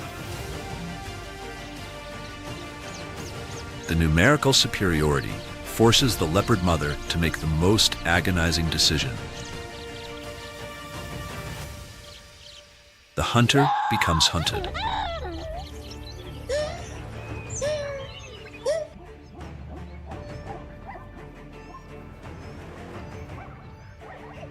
For a female leopard raising young, the most formidable presence lurking in the thickets is the spotted hyena. Not merely master predators, they are the most relentless and efficient kleptoparasites within the ecosystem. Biologically, the leopard has evolved with a lightweight skeletal structure to optimize agility and lightning-fast bursts of speed. In contrast, the hyena is equipped with a powerful forebody and bone-crushing jaws with a bite force triple that of a leopard.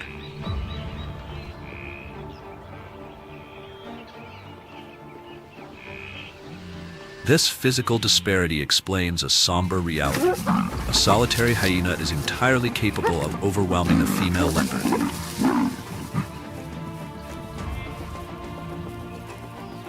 But today, every limit of endurance has been reached. Every kilocalorie taken drives the leopard cub closer to the edge of fading away. Ultimately, maternal instinct has overridden the leopard's natural caution. The mother chooses to risk her very existence.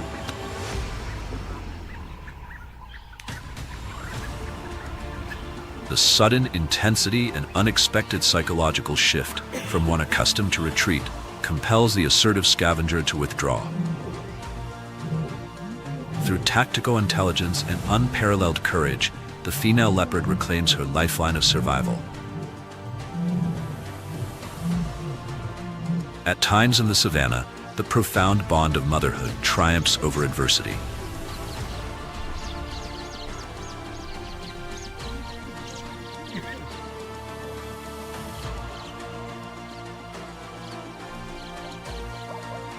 But the greatest peril stems from their big cat relatives.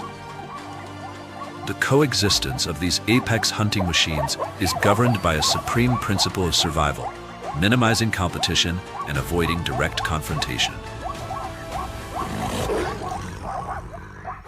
The lion and the leopard maintain this delicate balance through niche partitioning. Though they share overlapping territories, they govern distinct realms.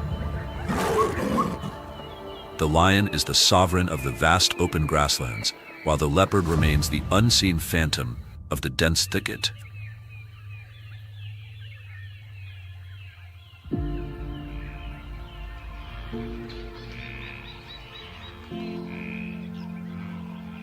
Facing an adversary that may weigh 2 or 3 times its own body mass, the leopard consistently evades encounters with the lion. Even when food is claimed or at watering holes, this is the moment of greatest vulnerability. Only when a formidable presence closes in do the leopard's neural pathways ignite.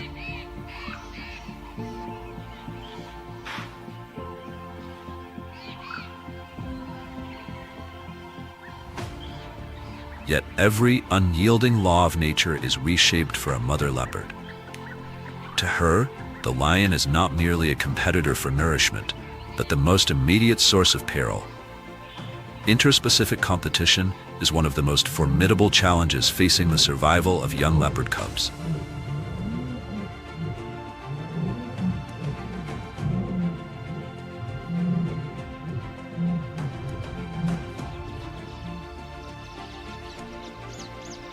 At this moment, maternal instinct transcends even self-preservation. The mother leopard transforms herself into a living diversion. This audacity is a high-stakes strategy of distraction, aimed at drawing the full attention of the apex predator away from the cubs. A gamble involving her very existence to secure one more day of life for the next generation of the African savanna.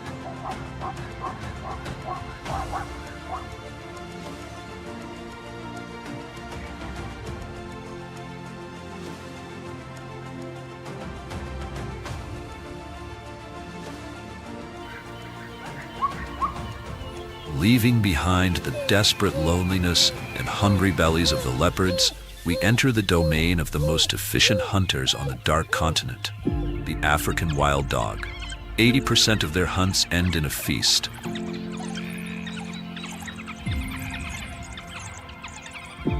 Wild dog society operates on absolute unity and non-violence in a pack that can number up to 30 members.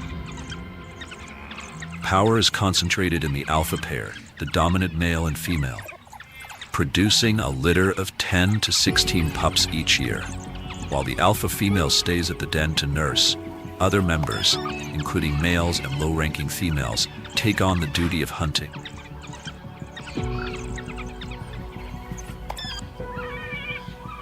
Hunters returning from the field with full bellies perform the act of regurgitation. Even injured, elderly, or amputated members are fed and have their wounds licked by the pack until they recover.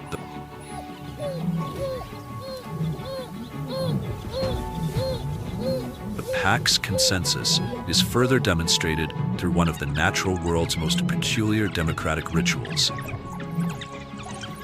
Before every hunt, scientists have discovered that they use sneezes to cast votes.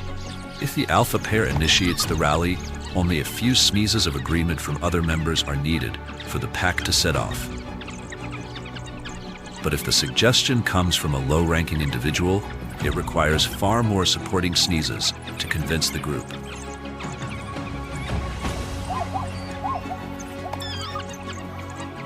The pack functions as a unified superorganism. Each individual is a cell, living and dying for the survival of the collective.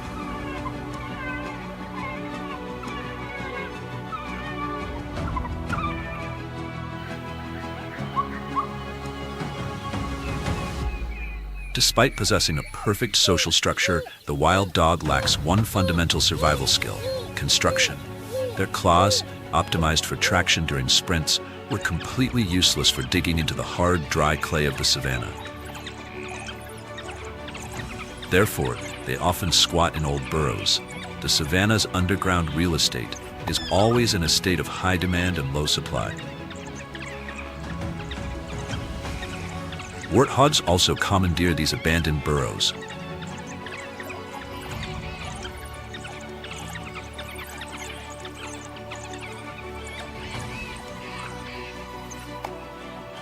These are some of the savanna's most stubborn warriors, weighing up to 100 kilograms and shielded by thick skin-like armor. To secure a home for the unborn pups, the wild dogs are forced to carry out a forceful takeover. But the warthog possesses one of the animal kingdom's most unique defensive adaptations: razor-sharp tusks that sharpen themselves with every grind. When harassed by a pack of wild dogs, the burrow entrance becomes a fortified stronghold.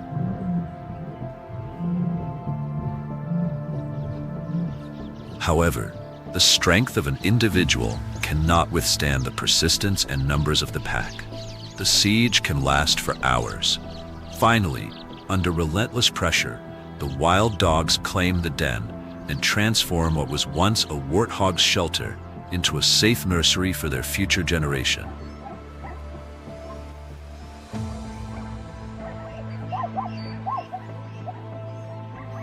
Securing a safe den is only the first step in the mission to raise the next generation. To feed the hungry bellies of up to 15 pups and a large extended family, the wild dog pack must travel distances of up to 20 kilometers every day. To avoid being trapped in dense thornbush, they often rely on the clearing paths created by a giant ally, the African bush elephant.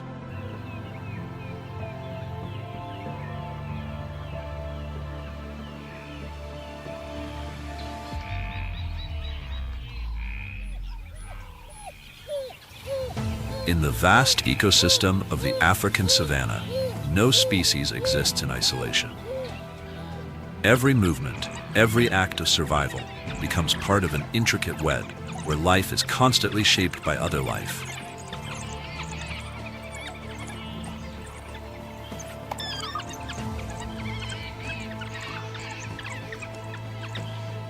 At the heart of this system stands the African bush elephant, the silent architect of the landscape. As these giants travel across the plains, they reshape the environment itself. Dense thickets are broken open, ancient trees are toppled, and narrow paths are carved into wide biological corridors that cut through the wilderness.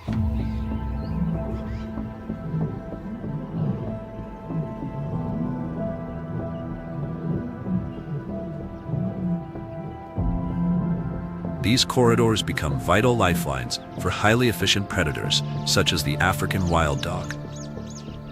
With terrain opened up by elephant herds, wild dogs can move faster and farther, conserving energy for the relentless endurance chases that define their hunting strategy.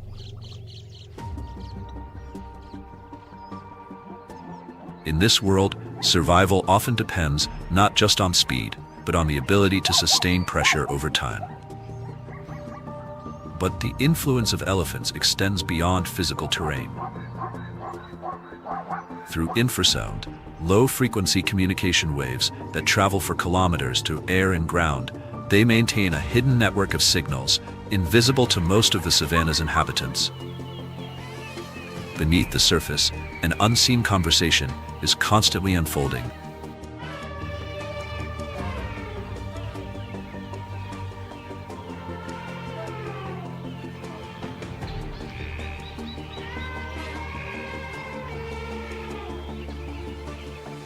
Meanwhile, in the shadowed thickets, prey such as the greater kudu rely on camouflage, silence, and awareness to survive. Yet, even the most elusive species cannot fully escape the pressure of coordinated predators that hunt not with speed alone, but with persistence and strategy. The chase is not a single moment of violence, but a prolonged battle of endurance. Wild dogs apply continuous pressure, forcing their prey into exhaustion, step by step, until escape becomes impossible. And through it all, the elephants continue to move, indifferent to the consequences of their passage, yet fundamentally shaping them. Without intention or awareness, every path they clear becomes part of the structure that governs life and death on the savanna, binding all species together in a single, interconnected system of survival.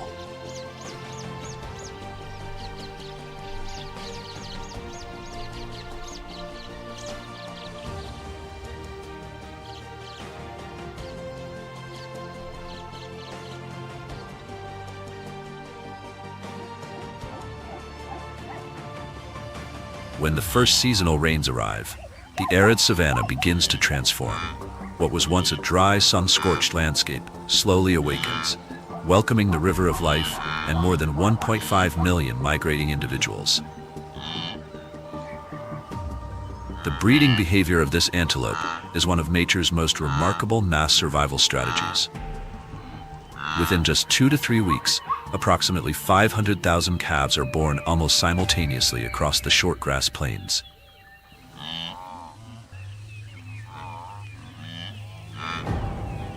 This sudden explosion of life creates a striking paradox.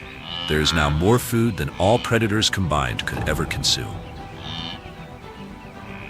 Within just 3 to 7 minutes of being born, a newborn calf can already stand. Less than 20 minutes later, it is able to run beside its mother with the speed and coordination of a trained athlete.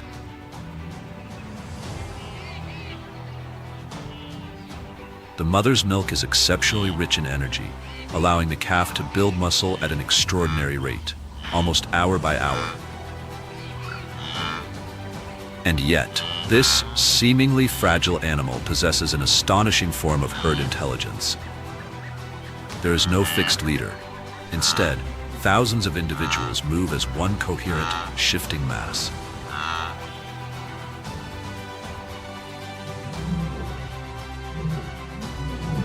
For highly specialized hunters, such as the African wild dog, this chaos is not confusion, it is opportunity. In such a vast, moving sea of life, a single minute of separation from its mother is often enough to decide a calf's fate.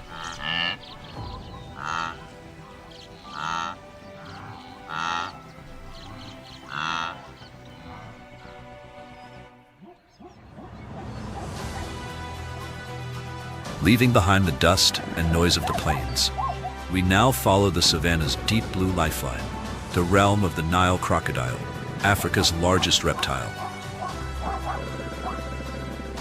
Beneath its heavily armored skin and silent predatory power, the Nile crocodile reveals a far more surprising nature.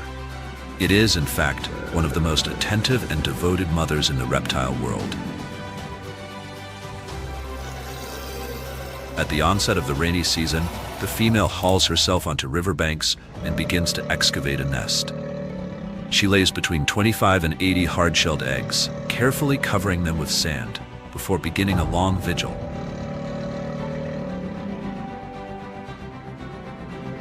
Incubation lasts around 90 days. For nearly 3 months, she rarely leaves the nest. In doing so, she endures complete fasting, gradually losing significant body weight in order to protect her future offspring from predators and egg thieves.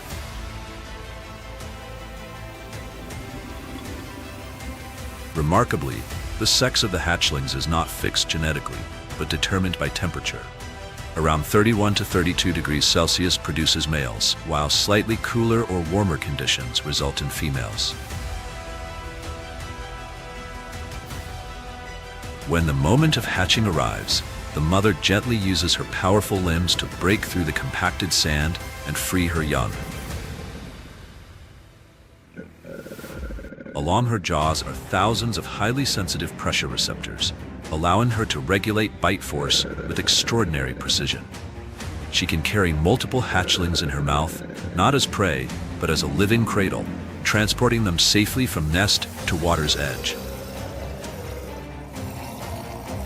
In the shallow, protected nursery waters, she releases them one by one. But her protection does not end there. For weeks afterward, she remains nearby, guarding them against the ever-present dangers of the river. This contrast between overwhelming violence and unexpected tenderness defines the complex nature of the Nile crocodile. Yet even under the watch of such a devoted mother, the river remains an unforgiving world for the smallest lives within it. And the challenge is simple but absolute. A mother crocodile cannot remain vigilant every second of the day.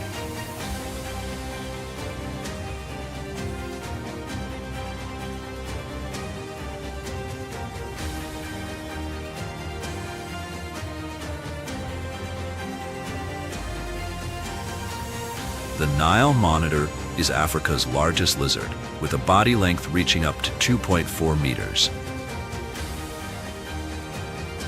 They are among the most efficient egg thieves in the ecosystem. Their forked, bluish-purple tongue constantly samples the environment, collecting scent molecules from the air and ground. These are delivered to the Jacobson's organ in the roof of the mouth for detailed chemical analysis.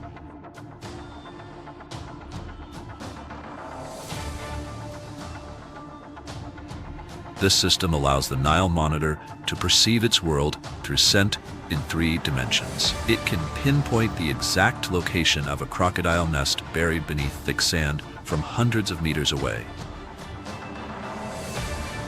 Once detected, the nest is quickly excavated and the pale, fragile eggs are consumed.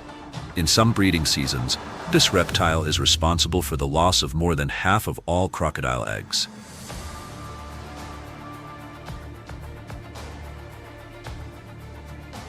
In doing so, it acts as a natural pressure valve within the ecosystem, preventing any single predator from overwhelming the balance of life along the river.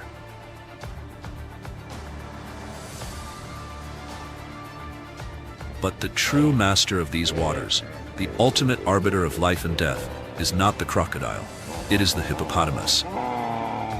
The hippo is widely regarded as Africa's most formidable land mammal, responsible for more human fatalities than almost any other large animal on the continent. Beneath its seemingly soft and bulky exterior lies a mass of dense muscle, weighing between 1.5 and 3 tons. Hippos and crocodiles share the same rivers, but their coexistence is a tense and uneasy truce. The hippo's skin, up to 5 centimeters thick, provides strong protection against most attacks. In return, a charging hippo can deliver immense crushing force, capable of overpowering even a fully grown crocodile.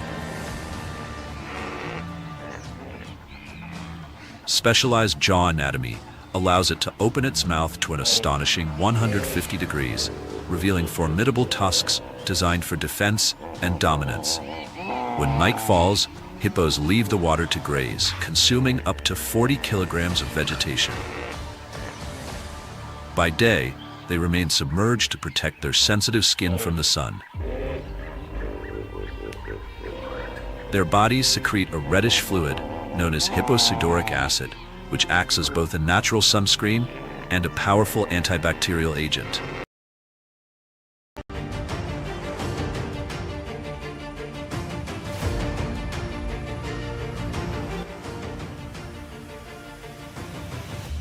Among them are 13 primate species, accounting for 25% of the continent's total primate diversity.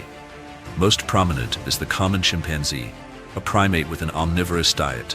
Approximately 80% of its diet is plant-based, with fruit making up the majority. They use small twigs to extract termites from mounds, gaining protein-rich food, with 10 to 15% of their diet consisting of animal matter. Such sustenance is especially important during food scarcity. However, obtaining food is not simple. Intelligence plays a decisive role in their survival and success.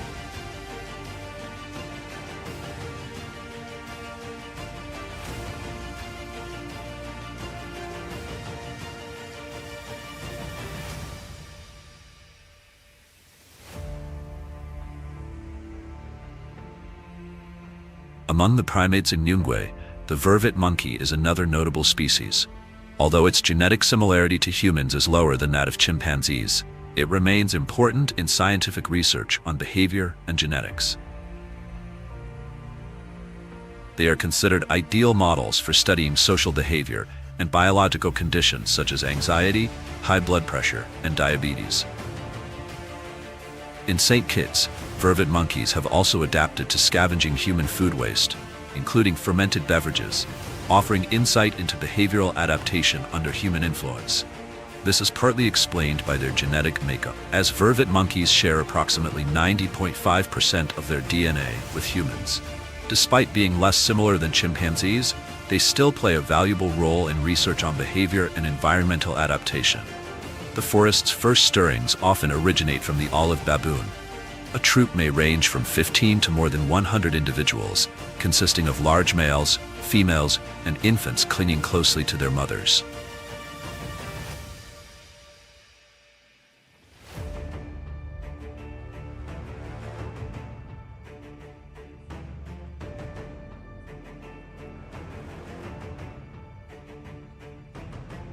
The olive baboon maintains a versatile diet.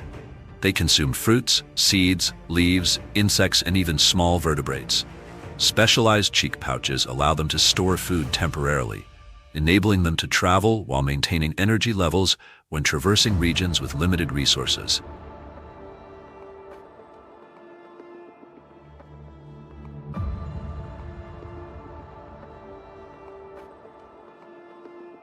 Their physical forms demonstrate optimal evolution for life both on the ground and in the canopy. Males possessing larger frames and longer canines often exhibit greater intensity during territorial disputes to assert their standing.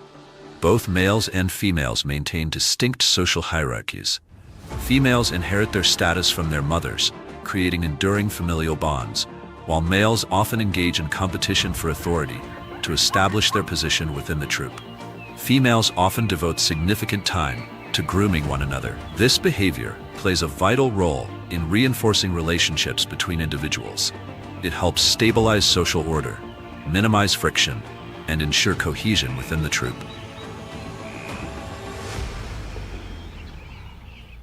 Despite maintaining a complex social system, the olive baboon does not live in total isolation from other baboon species. They are capable of interbreeding with the yellow baboon and occasionally the guinea baboon, producing hybrid generations with high genetic diversity that are better equipped to adapt to environmental changes.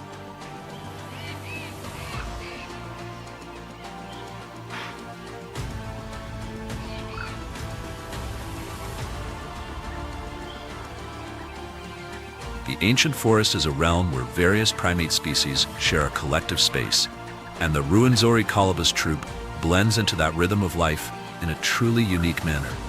They reside entirely within the canopy, seldom setting foot upon the ground.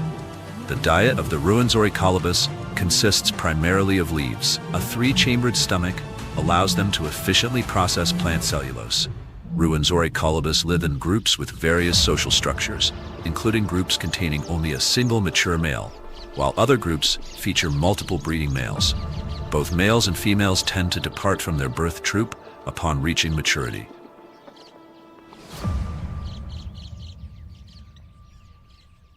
Males typically travel in small bands, while females integrate into new groups. This behavior helps sustain genetic diversity, minimizing potential risks to the population's well-being. Ruwenzori colobus troops can number up to several hundred individuals. Close-knit social bonds help them safeguard one another from natural adversaries such as the crowned eagle.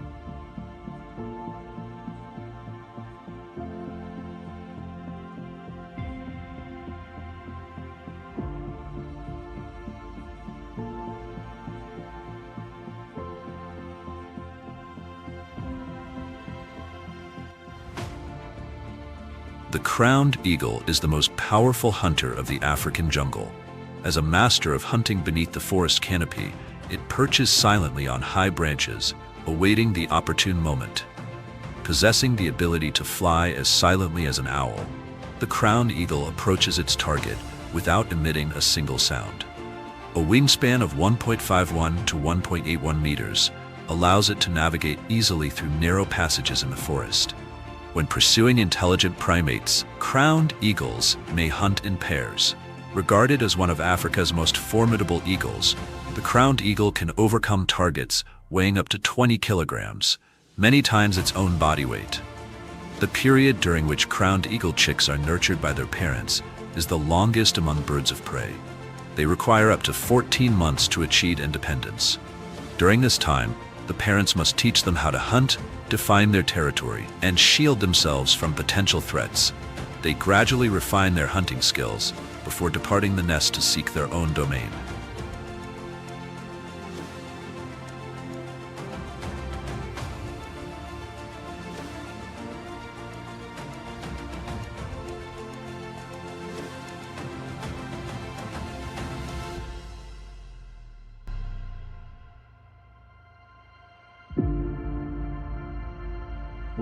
As seasonal changes bring rain to Rwanda, the landscape shifts dramatically, especially in and around Akagera National Park.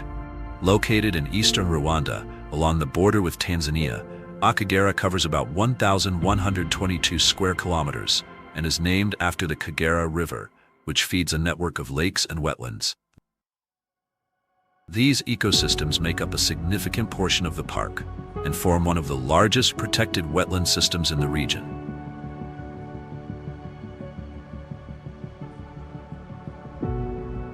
Burchell zebras move in small herds across these grasslands. As a subspecies of the plain zebra, they are widely distributed across southern and eastern Africa. Their evolutionary history traces back millions of years to early equid ancestors, which gradually adapted from multi-toed forest dwellers into single-hoofed grazers suited for open terrain. They typically live in groups of 20 to 30 individuals, led by a dominant male alongside several females and their offspring. Each zebra has a unique stripe pattern, which helps individuals recognize one another, but also serves as camouflage when moving in groups and may assist in thermoregulation under strong sunlight. Males compete for access to females. After a gestation period of around 12 to 13 months, females give birth to foals that are able to stand and run within minutes, an important survival trait in predator-rich environments. Burchell zebras are highly adaptable grazers.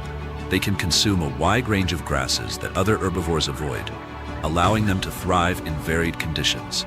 They play a key ecological role by shaping vegetation structure and creating grazing opportunities for other species such as impala, buffalo, and topi.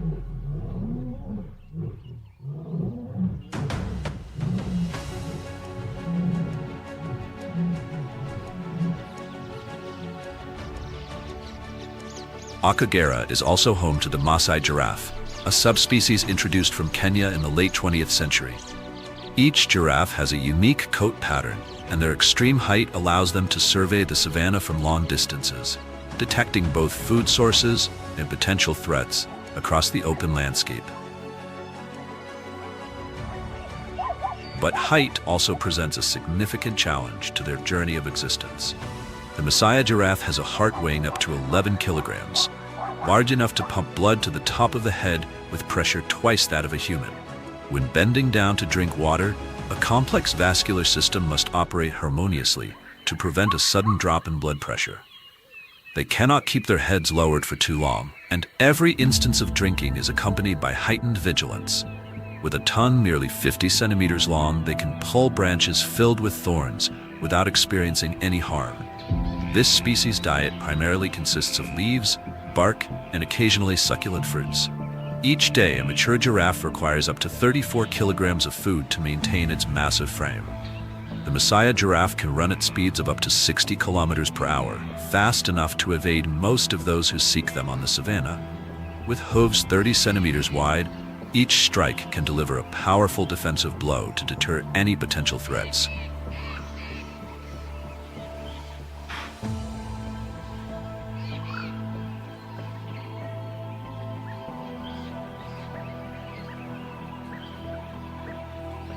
Meanwhile, the white rhinoceros is among Africa's greatest survivors.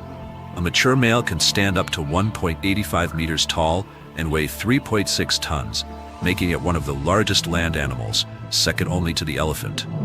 They once vanished from Rwanda due to illegal pressures. 17 white rhinoceros from South Africa were introduced into Akagera National Park, and by 2019 the population had increased to 20 individuals.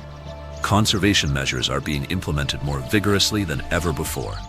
Powerful jaws and a broad, square upper lip help the white rhino adapt perfectly to a diet of short grass, contributing to the balance of local vegetation. They are semi-social creatures, seldom traveling in isolation. Females and young rhinos typically move in small groups, while mature males are territorial, patrolling their domain and interacting with females passing through. Small eyes and limited vision do not allow them to see far, but their sense of smell and hearing are highly developed. The threat of illegal poaching remains the primary challenge to the survival of this species. Despite being composed merely of keratin, the same protein found in human hair and nails, rhino horns are still targeted due to baseless myths. According to the 2024 International Union for Conservation of Nature Red List, Approximately 16,000 southern white rhinos still exist in the wild. Modern conservation efforts focus on debunking these false beliefs to protect the remaining population.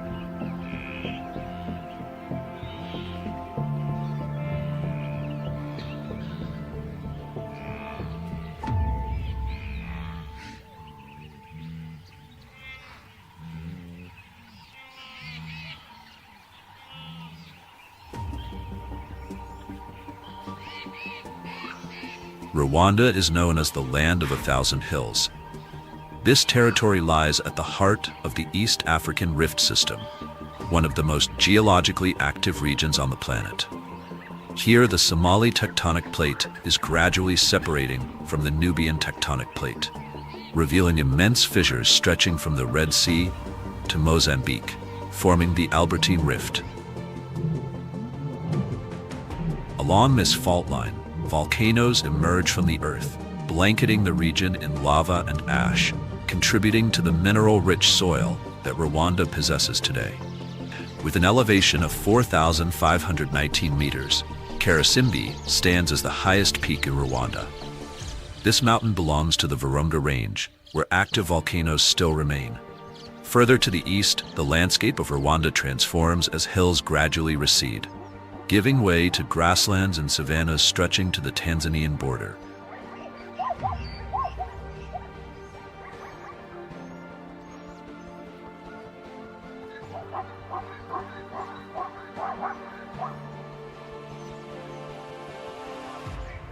In the lowest reaches of the nation, the Rusizi River flowing through the marshes of the Great Rift Valley descends to an elevation of 950 meters, marking the lowest point in Rwanda's territory.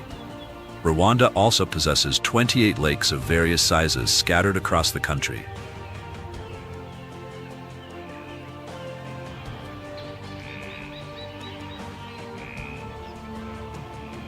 Lake Kivu is among the deepest lakes in the world, at a depth of 480 meters, spanning the border between Rwanda and the Democratic Republic of the Congo. Beneath the lake's surface, methane gas reserves, estimated at 60 billion cubic meters, serve as a valuable energy resource being harnessed for the nation. Along the valleys, rivers, and plateaus, the ancestors of the Rwandan people have lived here for tens of thousands of years, shaping culture and society upon ancient foundations. Christianity was introduced to Rwanda in the late 19th century by European missionaries and has since become an important part of society.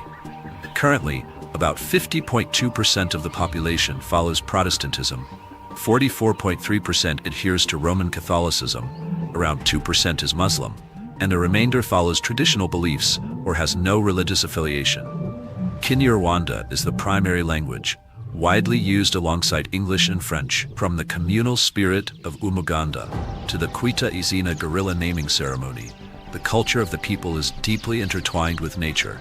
While wildlife species strive to survive every day, climate change is reshaping Rwanda's landscapes. Prolonged dry seasons reduce water sources, forcing unusual animal migrations and increasing competition for survival. Ecological pressures in the late 20th century also led to severe wildlife declines, including the disappearance of lions in 2001. Today, conservation efforts are restoring these ecosystems.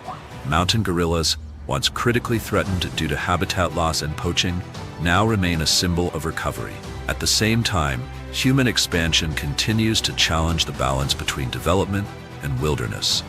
From open savannas to dense forests and winding rivers, the struggle for survival continues across Rwanda's landscapes. In this journey through nature, one truth remains clear: survival in the wild is never guaranteed. And with that, the story closes, leaving the question open: which survival story leaves the deepest impression?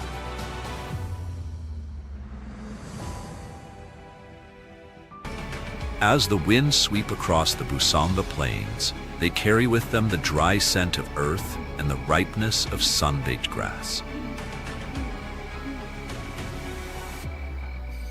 Suddenly, the stillness is broken by a thunderous roar that rolls across the horizon, a proclamation of dominance, a warning, and a reminder of who reigns supreme here: the lion. In this landscape, where life and loss are bound together, the lion's battle is never only for prey. It is for territory, survival, and its rightful place in an ever-shifting world.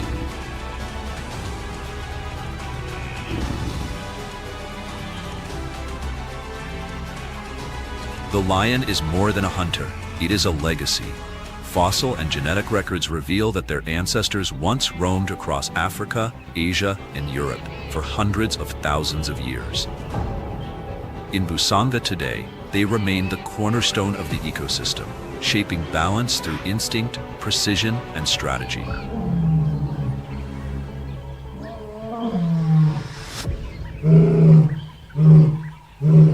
Unlike other big cats, lions are not solitary. They live in prides, complex societies of females, cubs, and coalitions of males, often brothers. Each member has a role, each bond a thread in the tapestry of survival.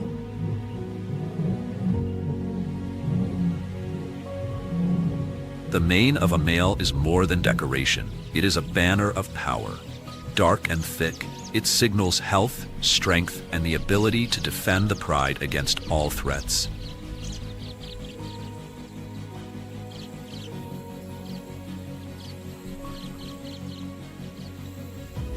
But it is the lionesses who form the pride's beating heart. They hunt, raise young, and guard one another with a bond as fierce as it is unbreakable. From the mounds that rise above the plains, they wait in silence, watchful silhouettes against the fading light. They do not rush. They do not falter. A herd grazes unknowingly. Slowly, the lionesses move into position. This is no chance encounter, but a choreography refined through generations. The blocker, the flanker, the finisher. And when the moment comes, they strike together. Explosive, precise, unstoppable. A lioness can surge forward at nearly 80 kilometers an hour, her bite force crushing with more than 4,500 newtons. Within moments, the hunt is over.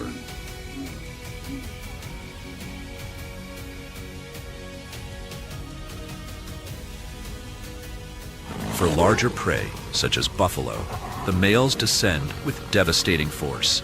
Weighing nearly 200 kilograms, their raw power is enough to drag down a full-grown giant.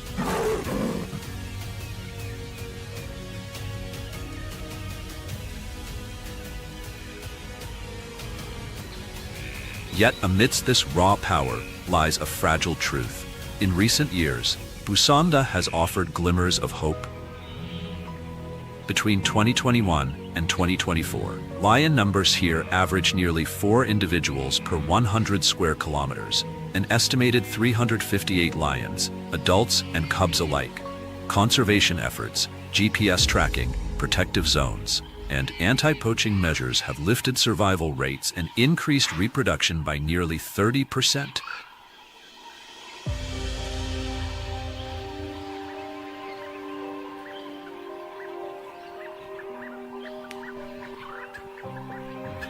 But across Africa, the story is more troubling.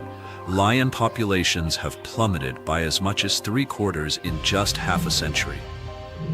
Expanding farms, retaliation for livestock losses, and the illegal wildlife trade continue to drive this regal predator toward vulnerability. Even here in Busanga, the struggle is tangible. In 2022, 2 lionesses were caught in snares, leaving behind 8 cubs. 7 survived thanks to human intervention and were reintroduced into the wild.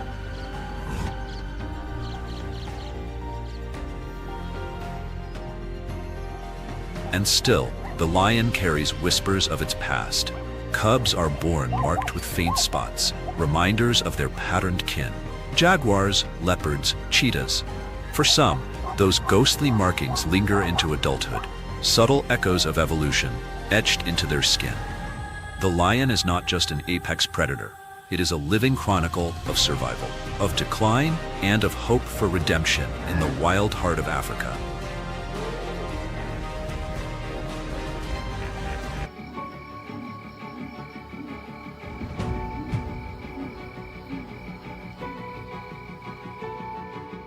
For the lions, the rainy season is when their signature golden coats become the perfect camouflage uniform, blending seamlessly into patches of dry grass interwoven with vivid green. With visibility reduced, the success rate of ambushes rises dramatically. The king needs only to vanish into the thick grass. In this living maze, even the slightest movement can become someone's final moment.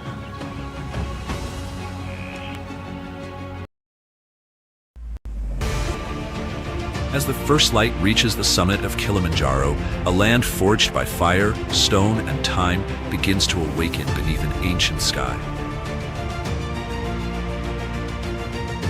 Lions stand watch over the Ngorongoro crater like ancient sentinels, their presence silent but absolute, guardians of a realm where strength is law and weakness carries a cost.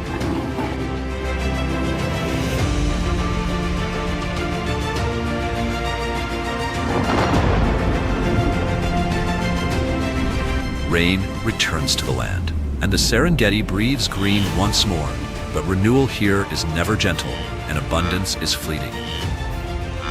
Grazing animals move without pause in search of sustenance, driven by hunger and necessity, while unseen eyes track every step from the safety of the shade.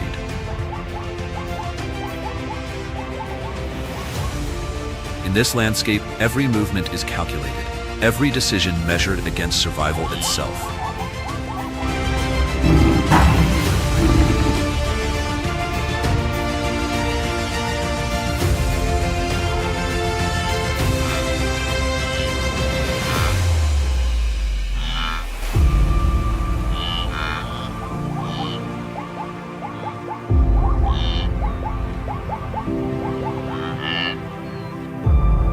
Welcome to Tanzania, where life persists on a fragile edge, and each day unfolds as a relentless struggle in the land of predators.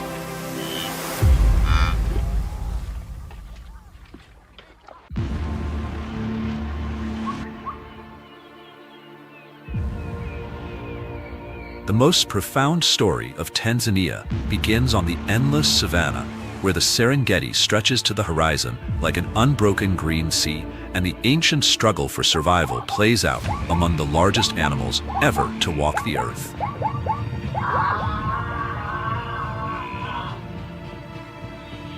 This is a land shaped by scale and time. 22 national parks, from the legendary Serengeti to the wild heart of Ruaha and the river-cut plains of Tarangire, each one a living canvas of untamed nature.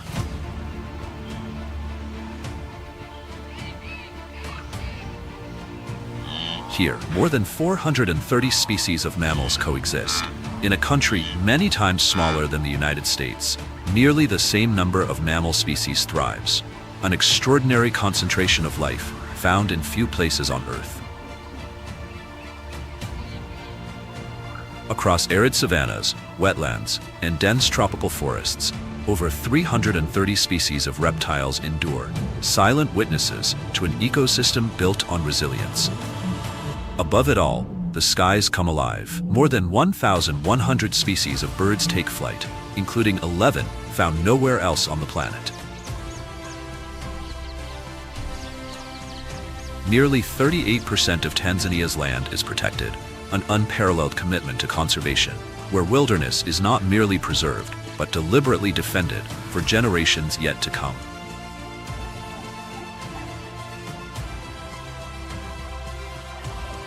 From the vast Selous Game Reserve, the largest in Africa, to the ancient volcanic cradle of Ngorongoro, these landscapes stand as living testaments to a long-term vision of coexistence. Yet the true richness of Tanzania cannot be measured in numbers alone. It exists in the delicate balance between predator and prey, in the invisible threads that bind every species into a single, fragile harmony.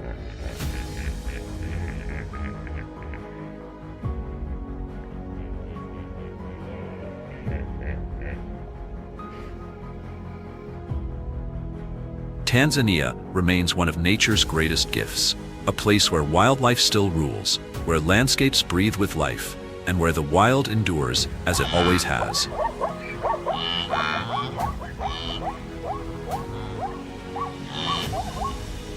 as the sun scorches the sun-drenched grasslands of the Serengeti. The dry season in Tanzania reveals its full weight and unforgiving presence. Vegetation fades, trees shed their leaves in scattered patches, and rivers slowly retreat, exposing a harsh yet precise natural cycle shaped by heat and time.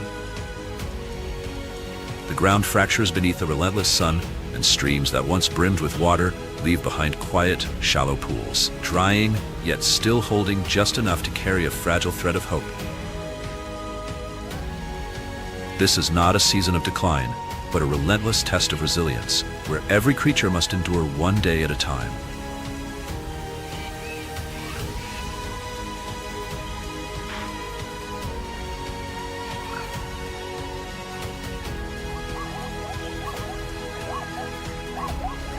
As the dry season sweeps across the Serengeti, the green grasslands vanish, replaced by deep reds and sun-split cracks stretching across the land.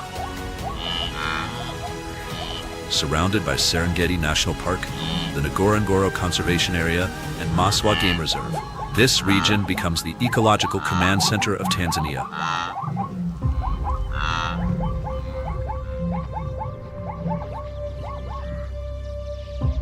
Spanning more than 14,700 square kilometers and rising from elevations of 920 to nearly 1,850 meters, the Serengeti reveals the raw strength and unfiltered harshness of nature.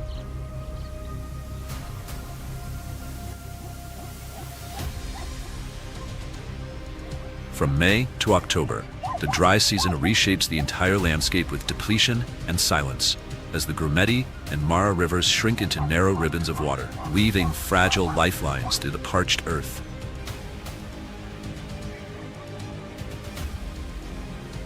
Over the past 50 years, rainfall in this region has declined by nearly 10%, adding further strain to an already stressed ecosystem.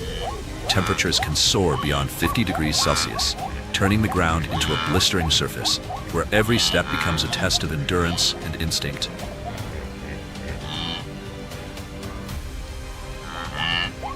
The dry season slows the rhythm of life, but beneath the stillness lies a constant struggle between survival and surrender.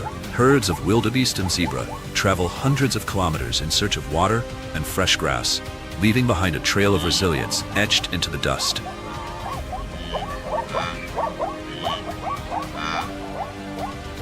Lions, the apex predators of this land, must cover up to 20 kilometers a day to sustain their ability to hunt amid dwindling resources.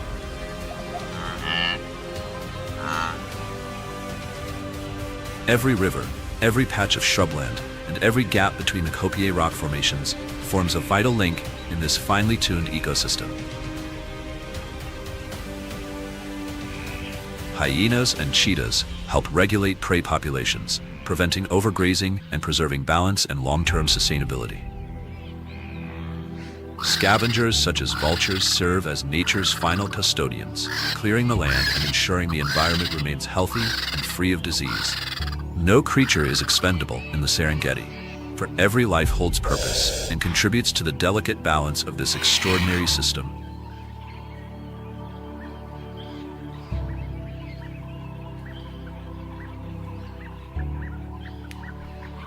Beneath the canopy of towering acacia trees, rising like natural domes above the plains, giraffe herds stretch upward, reaching heights of nearly 6 meters, as they feed on leaves few others can access.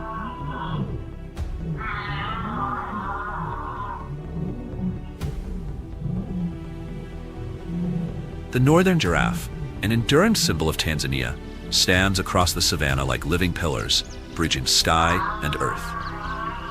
More than 7 million years ago, the ancestors of giraffes began a distinct evolutionary path.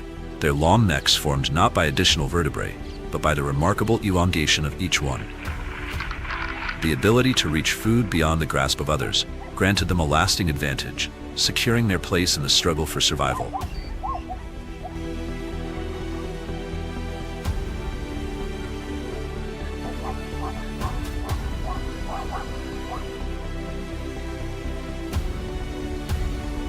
As the dry season stretches on, the land grows bare and water becomes scarce, turning the acacia tree into a vital lifeline across the savanna.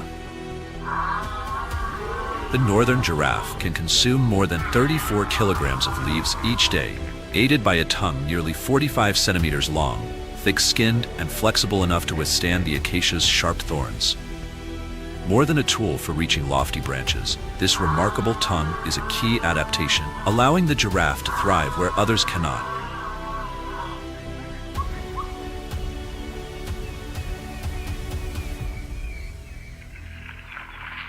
As time moves forward and humanity continues to reshape the world, the northern giraffe remains a living emblem of resilience in a changing natural landscape. They stand as quiet reminders of endurance, adaptation, and inner strength, lessons carried not only across the savanna, but into the human world as well. With these towering lifelines in place, the Serengeti continues to tell a silent story of a wild kingdom where every breath carries weight and meaning.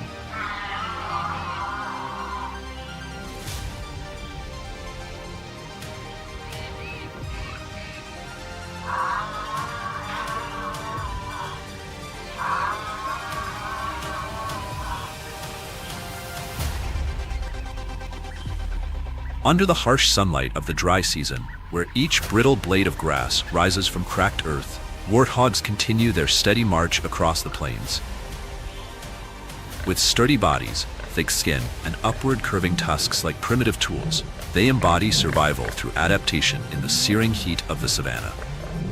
In a land where water and shade are rare luxuries, warthogs endure as true masters of resilience.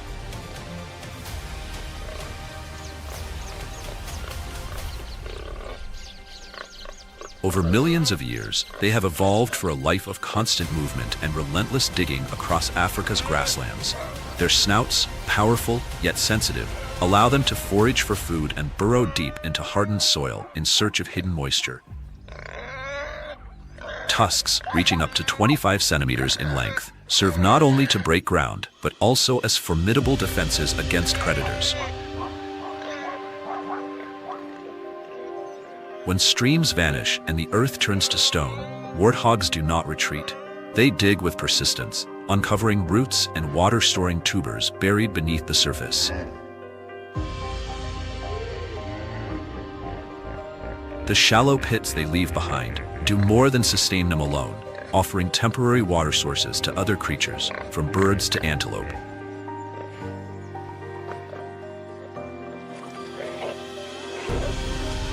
For this reason, warthogs are often known as the silent soil renovators of the savanna.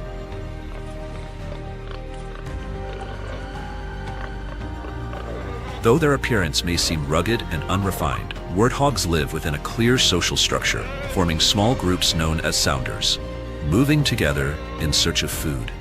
They support one another in moments of danger, proving that even in the harshest landscapes, survival is often a shared effort.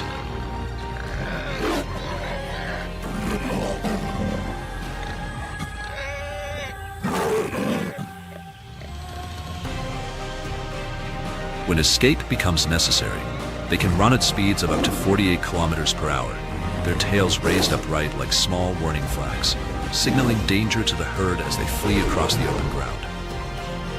Yet when cornered, their powerful front legs can deliver a surprisingly effective defense, strong enough to challenge even a lion or a leopard in a moment of desperation.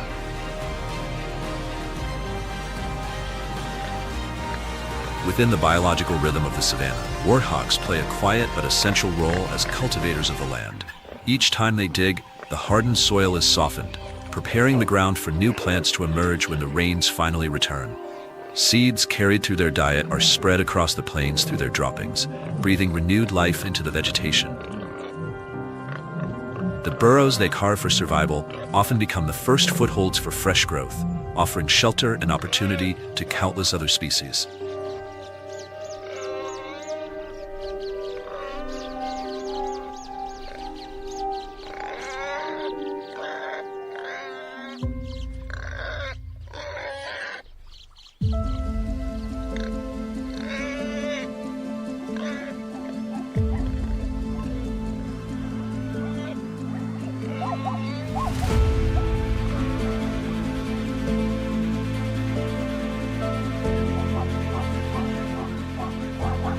Among them is the impala, a swift and agile grazer with a slender frame, legs coiled with spring-loaded energy, and eyes that scan the landscape with constant alertness, moving through a world where danger hides in every shadow.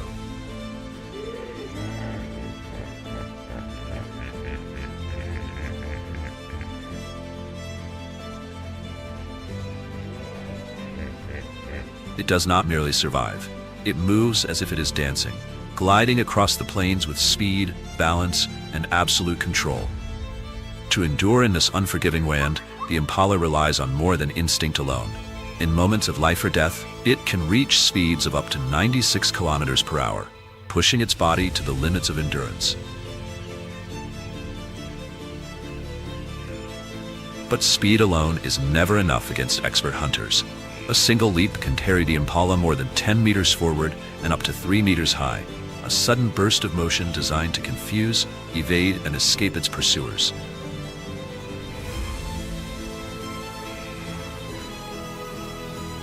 More than an athlete, the impala is a specialist in survival. It favors open grasslands broken by scattered shrubs, landscapes wide enough for rapid escape, yet shaded enough to offer brief relief from the sun.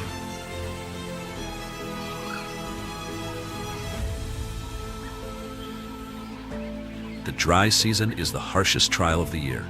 As grasses wither and vanish, the impala adapts, shifting its diet to leaves and twigs, a rare flexibility among grazers that allows it to endure when others cannot.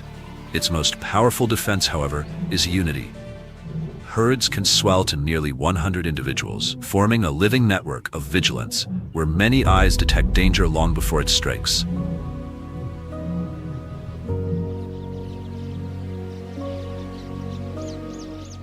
Within these groups, a strict social order prevails, with dominant males defending territories during the breeding season.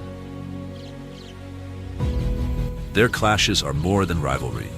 They are nature's method of preserving strength, ensuring that only the strongest genes pass into the next generation.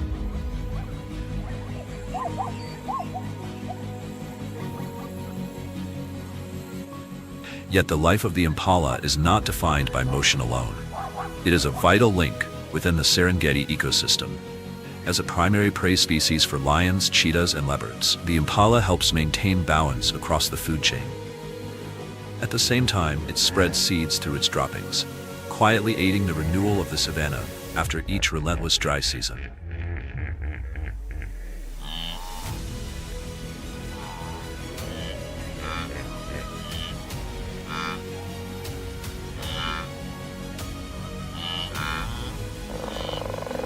As the dry season tightens its grip on the Serengeti and scorching winds sweep across fields of withered grass, a new presence emerges.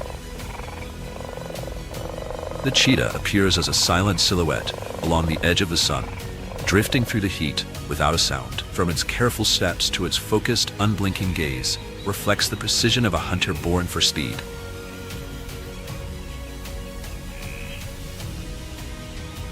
Only when it explodes forward like a bolt of lightning, scattering dust and grass into the air, does its true nature reveal itself. Unlike other great cats, the cheetah does not rely on brute strength. It survives by speed, timing, and flawless execution, a specialist shaped by the unforgiving demands of the open plains.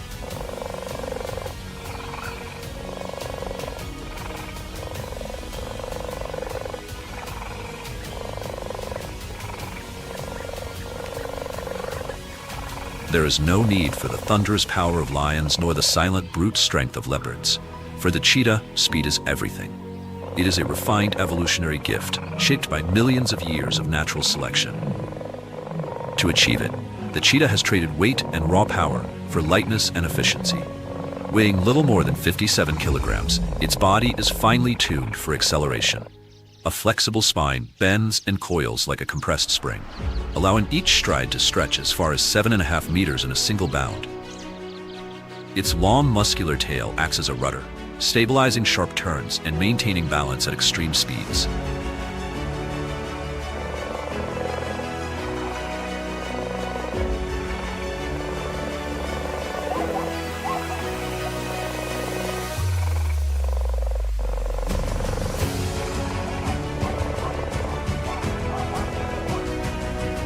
During the dry season, every decision becomes critical. Energy is precious, and nothing can be wasted. With vision extending over 5 kilometers, the cheetah scans the plains from afar, identifying prey early and avoiding unnecessary pursuits. Gazelles, impalas, and young wildebeest become its primary targets, animals that demand not only speed, but flawless timing. Before the chase, there is patience. The cheetah waits in silence, concealed among low bushes or behind gentle rises in the land, closing the distance inch by inch. Every shadow, every contour, every fold of the terrain is used to remain unseen. Only when the distance is right, often within just 18 meters, does the cheetah release its final weapon. In less than 3 seconds, it accelerates to breathtaking speed, reaching up to 113 kilometers per hour, faster than any other land animal on Earth. All of its energy is poured into a brief, explosive burst, covering only a few hundred meters. Its body stays low, legs striking the ground in rapid rhythm, eyes locked onto the prey, reading every turn before it happens. As it closes in, the cheetah reaches forward with its forelimbs, tripping the prey before delivering a precise bite to the neck, gently cutting off blood flow to the brain. The chase ends without sound. There is little time to celebrate. Exhausted and vulnerable, the cheetah must feed quickly or drag its kill to safety. Rivals are never far away. Leopards and other predators can appear at any moment, ready to steal the reward of its effort.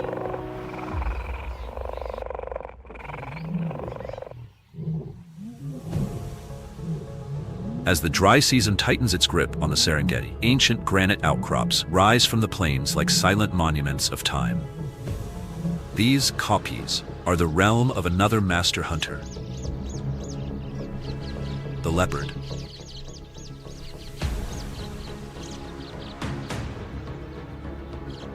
Marked by patience and near-perfect precision, its spotted coat mirrors the broken shadows cast by stone and sun.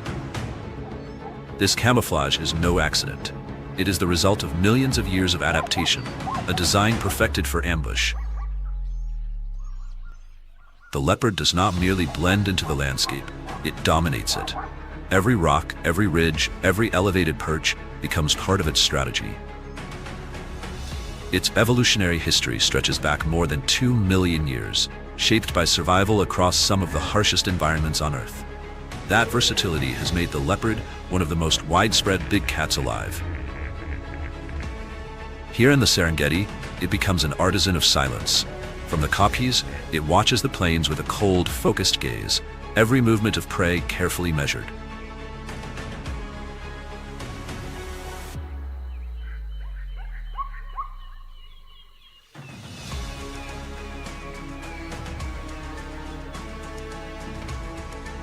The dry season transforms the grasslands into a land of thirst and scarcity. Shade is rare, mercy even rarer. In this harsh reality, the kopjes offer both refuge and battleground. The leopard melts into the stone, motionless, invisible, waiting. With climbing skills that seem effortless, it ascends to high vantage points, securing a visual advantage over everything below. Impala, warthog, even baboon. Any prey that fits the moment becomes a potential target. Every movement is deliberate. Nothing is wasted. And when the strike comes, it always emerges from the blind spot. Sudden, precise, and final.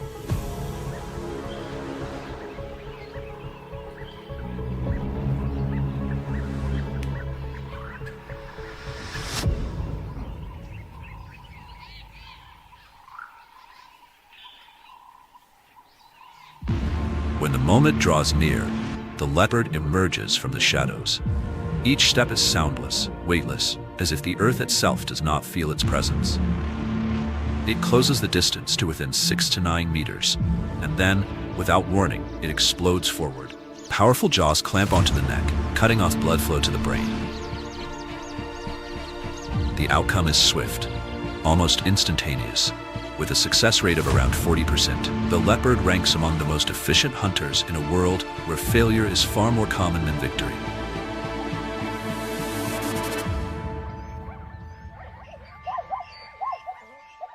After the hunt, strength gives way to strategy. The leopard drags its catch upward, hauling it into the branches of a tree. Weighing between 40 and 68 kilograms, it can lift prey heavier than itself, suspending it high above the ground. This is not excess, it is necessity, a way to protect its hard-earned meal from stronger scavengers, especially lions, whose presence is never far away.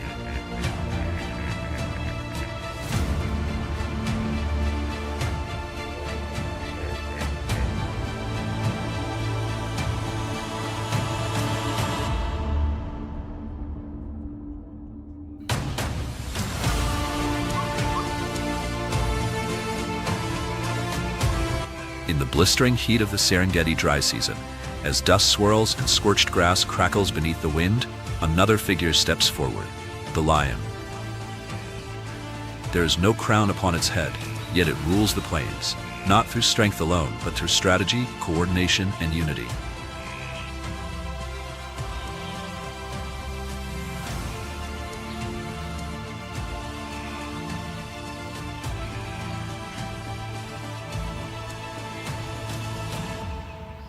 When water dwindles and prey becomes scarce, every hunt turns into a calculated collaboration. Each movement must align, each role must be fulfilled. The margin between survival and loss narrows to a single mistake. Over 1.5 million years of evolution have shaped the lion into one of the most organized hunters on Earth.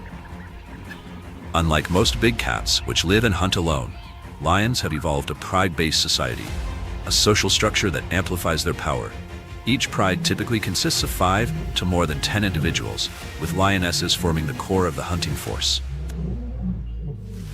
Their success depends on coordination, positioning, timing, especially during the dry season when conditions demand absolute precision.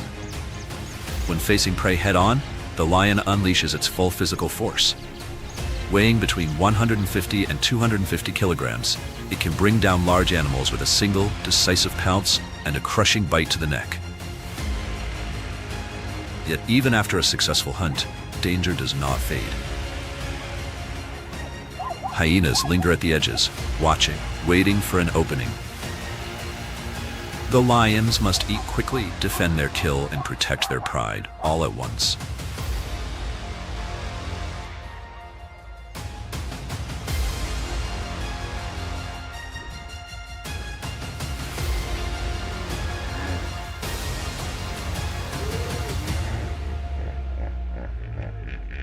Lions are more than hunters. They are regulators of the Serengeti.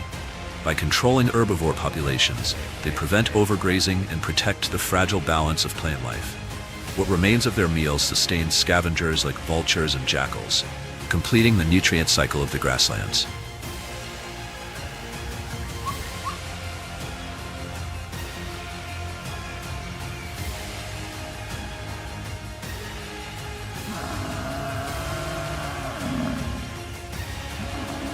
Under the harsh sun of the dry season, herds of African buffalo move slowly across the plains, massive, silent, like living fortresses. Weighing between 450 and 900 kilograms, their bodies radiate endurance and raw resilience. But their true power lies not only in muscle, it lies in strategy refined over millions of years. When water is scarce and predators stalk every movement, the African buffalo does not simply endure. It reshapes the ecosystem around it. The greatest strength of the buffalo is not found in the individual. It is found in the herd. Groups range from a few dozen to several hundred, bound together by an unbreakable unity. A living wall of horns and muscle, a defense so formidable that even the most skilled predators hesitate before testing it.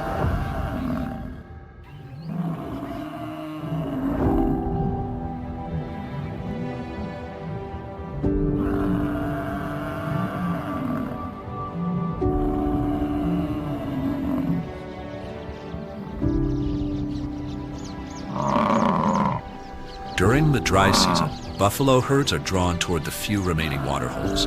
These places become pressure points of survival, where the line between life and loss can be decided in minutes. Lions, the apex hunters of the Serengeti, understand this pattern well. They linger near these shrinking lifelines, hidden in tall grass and shadow, waiting for the herd to fragment or for a single moment of weakness to appear.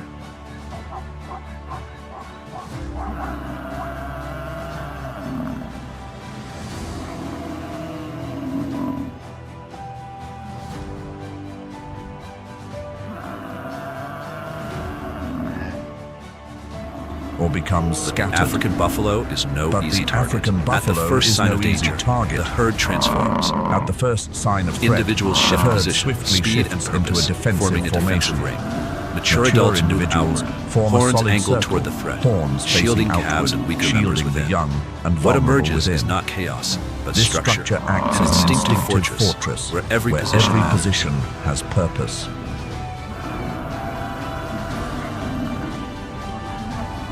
Still, even the strongest herds face moments of peril. Encounters between lions and buffalo unfold in silence, tension stretched tight like a drawn bow. The lions do not rush. They wait, they watch, they calculate. Yet only about 30% of these hunts succeed. The buffalo response is often fierce and coordinated. A single charge from a mature bull can injure or even knock down an inexperienced lion. In these confrontations, power alone is never enough. Though they are herbivores, African buffalo play an irreplaceable role in the Serengeti ecosystem. Their grazing helps regulate grass density, preventing overgrowth that would threaten biodiversity. Their dung enriches the soil, supporting plant recovery after the rains. And even in death, their bodies sustain scavengers such as vultures and hyenas, completing the savanna's cycle of renewal.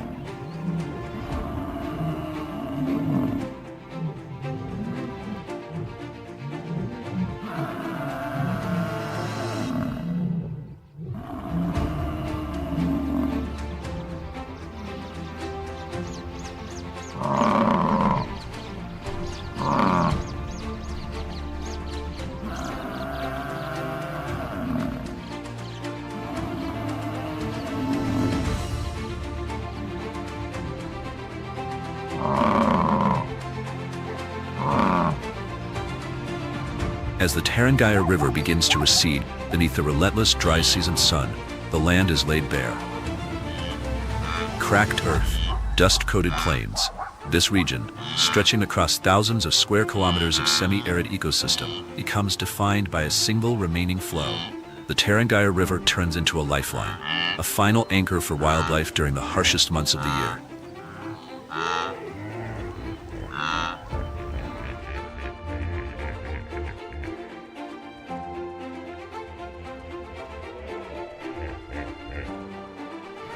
But the dry season is more than a gathering. It is a trial. As the river thins into narrow strands of water, tension between species begins to rise. Predators are forced to expand their territories, ranging far beyond familiar ground in search of prey. Migrating herds push farther north, driven by thirst and necessity. It is a journey with no margin for error.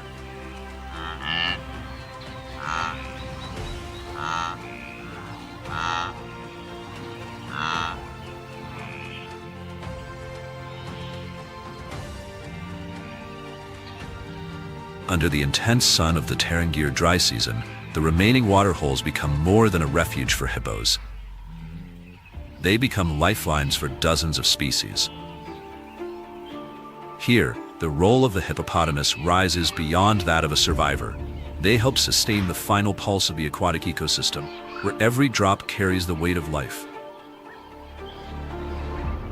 Roughly 55 million years ago, the ancestors of the hippo shared a lineage with whales, emerging from an ancient group of semi-aquatic mammals. Over time, they evolved into one of the largest land mammals on Earth. Yet their bond with water never faded. Their thick but sensitive skin demands constant immersion to prevent dehydration and regulate body temperature. Closable ears and nostrils allow them to submerge for extended periods, an evolutionary inheritance from their semi-aquatic past. The dry season pushes these adaptations to their absolute limits. As waterholes shrink, hippos maintain a strict social order. Space becomes precious, tension rises, and survival depends not only on strength, but on balance within the crowd.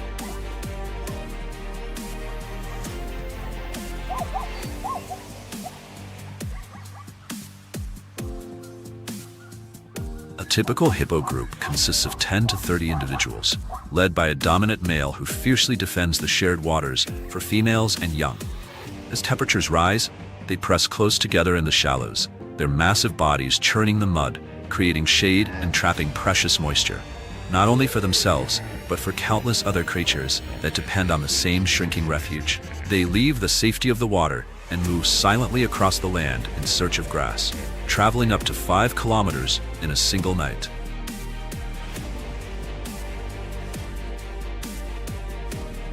An adult hippo can consume up to 36 kilograms of grass during these nocturnal foraging journeys, forging a vital connection between land and water.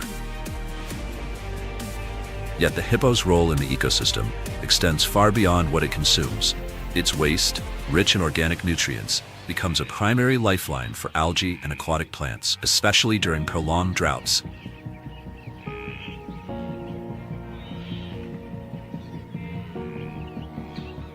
Despite their calm appearance, hippos are far from harmless. With a bite force nearing 13,800 newtons per square centimeter, their jaws rank among the most powerful in the natural world. When threatened, they can surge from the water at speeds exceeding 32 kilometers per hour. A display of force even apex predators instinctively respect.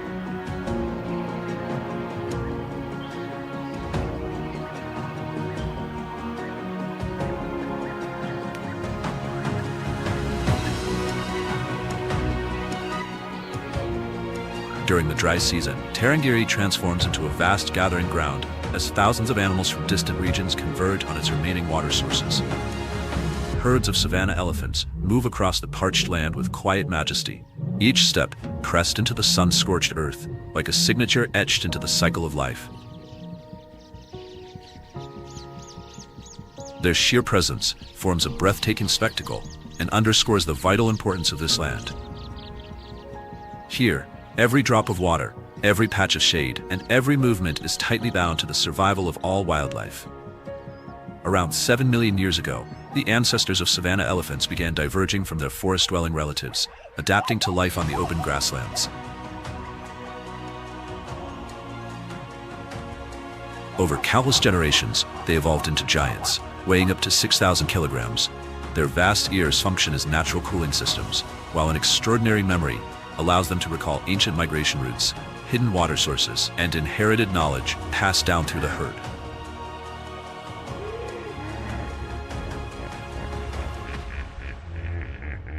In Tarangire, where every remaining trickle of water has become more precious than ever, the elephant's intelligence and unity form the foundation of life for the entire ecosystem. Guided by a matriarch, the oldest and most experienced female, the herd travels dozens of kilometers each day across unforgiving terrain in search of water and food. When the Tarangire River recedes into dry sand, they use their tusks to dig deep into the earth, opening small wells that draw water from below the surface. This hidden seepage sustains not only the elephants, but also zebras, wildebeest, and countless bird species.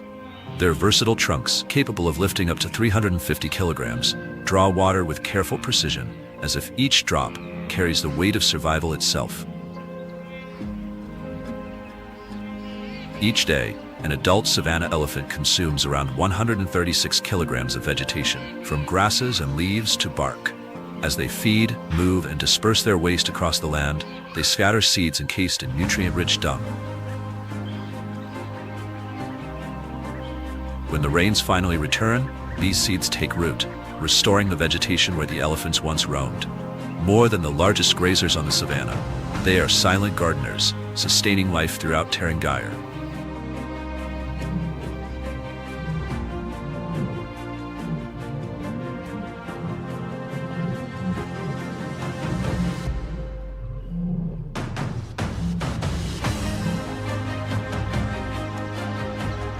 Under the searing sun of the Tarangire dry season, even the kings of the savanna begin to lose their strength. Stretched across the branches of towering trees, lions lie motionless, their piercing eyes sweeping the ground below, where life continues in an endless pursuit between hunger and the instinct to survive. Tree climbing, a rare behavior among lions, is more than a moment of rest. It is a testament to adaptability, a quiet mark of evolution shaped by necessity.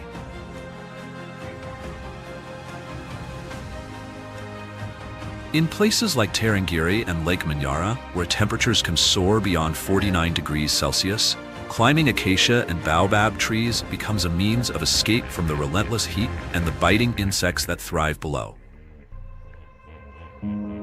From these elevated vantage points, lions observe the surrounding grasslands, scanning for prey and potential threats from a distance, conserving energy while maintaining control over their domain. When the Tarangire River is reduced to dry sand, massive tree trunks transform into natural sanctuaries. Using powerful claws and immense muscular strength, lions climb to heights of up to 6 meters, finding refuge from the scorching ground below. For adult males weighing nearly 190 kilograms, this behavior reflects not only remarkable physical flexibility, but also refined instincts shaped by survival. As the dry season draws countless animals toward the last remaining water sources, the image of tree-climbing lions resting silently above has become a symbol of deep-rooted adaptation. From the shelter of the branches, their gaze falls upon the movement below, upon creatures still searching for shade, for water, for a chance to endure another day.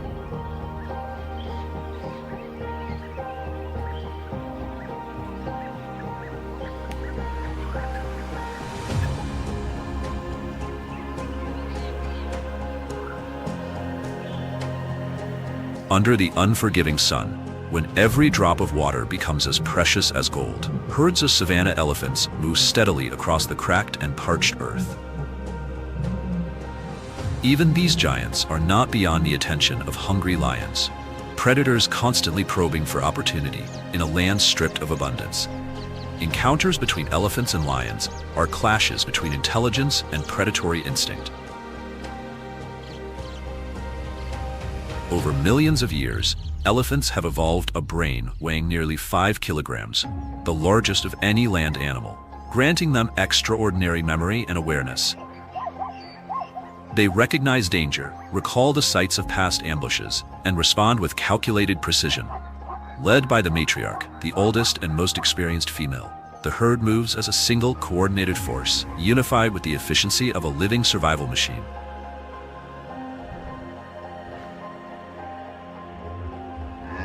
As the dry season drags on and food and water grow scarce, lions may attempt the most dangerous of hunts, targeting young elephants. Success is rare, with rates seldom exceeding 15%. In these moments, even male lions, typically absent from the hunt, will join the lionesses, executing a strategy built on separation and pressure. They converge from multiple directions, focusing on isolated calves or weakened individuals, striking with speed and combined force. But savanna elephants are not easily overwhelmed.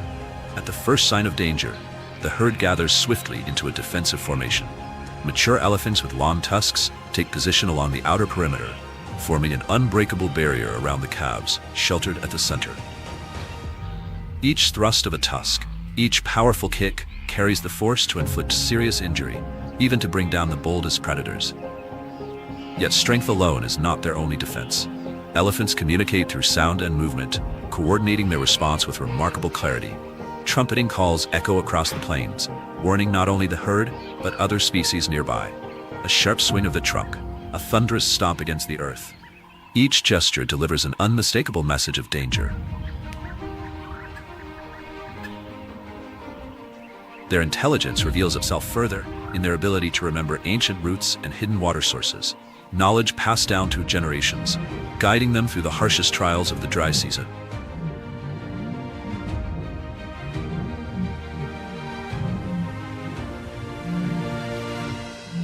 During the dry season, the matriarch leads the herd through safer corridors, deliberately avoiding landscapes marked by past lion ambushes. These memories, passed down through generations, are more than mental maps. They are quiet weapons in an unforgiving struggle for survival.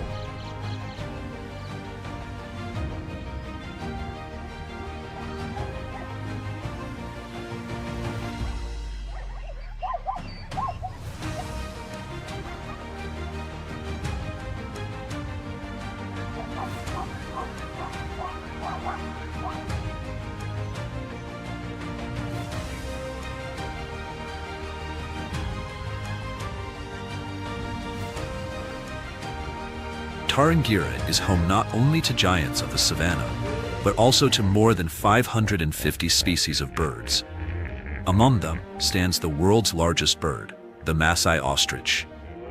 Reaching heights of up to 2.7 meters and weighing around 135 kilograms, it moves across the plains like a survival machine, finely tuned by millions of years of evolution.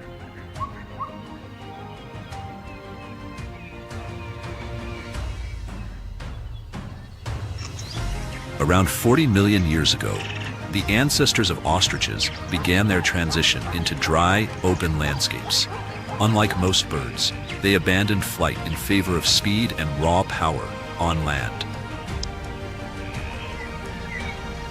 Their long, muscular legs propel them to speeds of up to 70 kilometers per hour, fast enough to outrun many of Africa's top predators. These legs are not built solely for escape. They can deliver devastating kicks, capable of inflicting serious injury when threatened. In Tarangire, where the dry season strips the land to its limits, the Maasai ostrich reveals extraordinary adaptability. It can digest tough, withered plants ignored by most animals, allowing it to survive where green life has nearly vanished. Its digestive system processes hard seeds, dry leaves, twigs, and even small stones, which help grind food within the stomach. For weeks at a time, the ostrich can survive without drinking water directly, extracting moisture from its food and relying on metabolic water produced during digestion. The eyes of the Maasai ostrich measure up to 5 centimeters in diameter, the largest of any living bird. With wide, highly sensitive vision, it can detect danger from hundreds of meters away. At the first sign of threat, sharp alarm calls ripple across the savanna before the birds explode into motion, vanishing in long, powerful strides. Breeding season reveals one of the ostrich's most distinctive social behaviors. Their nests are simple scrapes in the ground, lined with dry grass and feathers.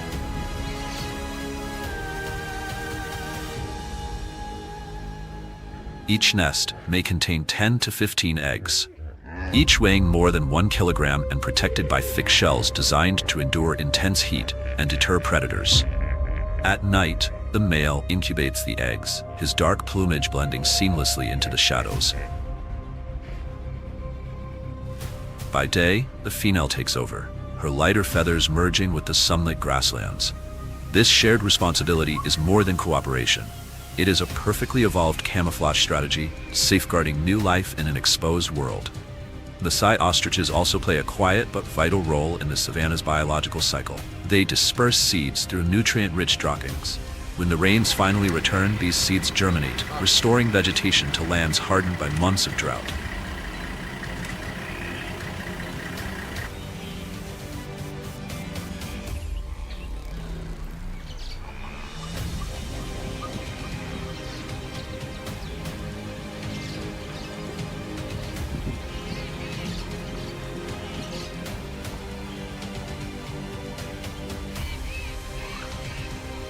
In the dim light of early morning in Tarangire, where rare wetlands reflect the first rays of the sun, a slender figure moves like a shadow across the landscape. This is the Sitatunga. In a land where water is scarce and survival demands precision, this antelope has mastered the art of concealment. Every step it takes on soft ground is measured and deliberate, shaped by millions of years of slow, specialized evolution. As a member of the Bovidae family, the Sitatunga evolved highly specialized traits to thrive in wetland environments. Its long, widely splayed hooves distribute weight evenly, allowing it to move without sinking, gliding across mud and shallow water as if walking on the surface itself.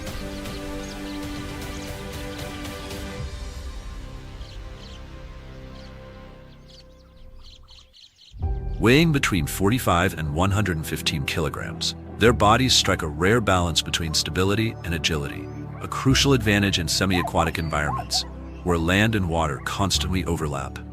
Yet this very specialization also brings vulnerability when the environment begins to change.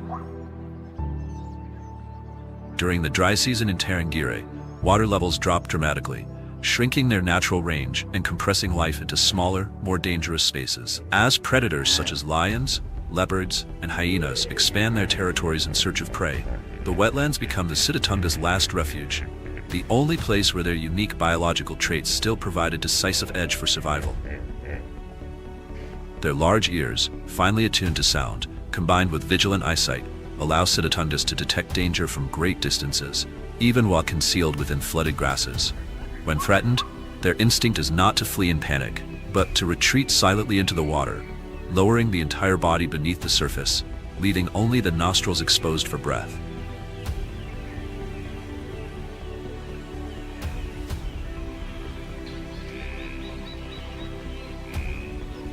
In this moment, they nearly vanish from sight, an evolved form of biological camouflage few savanna mammals can rival.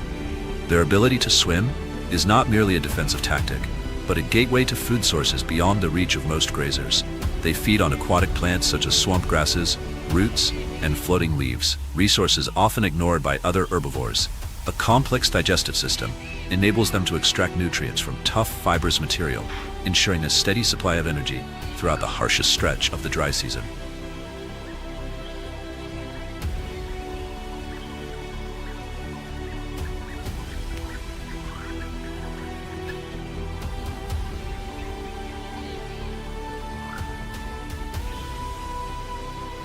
If the ostrich is the largest bird on Earth, then the Kori bustard is the heaviest bird still capable of flight. Weighing up to 18 kilograms, with a wingspan that can exceed 2.7 meters, it moves across the dry grasslands like a living silhouette of evolutionary strength. The evolutionary history of the Kori bustard stretches back millions of years, tracing its lineage to ancient birds that chose life on the ground over dominance in the skies. That biological decision granted them great size, but demanded structural adaptation and efficient use of energy. Their long, powerful legs are built to carry weight and endure distance, allowing them to roam the savanna with minimal reliance on flight. For the Kori bustard, taking to the air is a final option, as each liftoff requires enormous energy for a bird of such mass.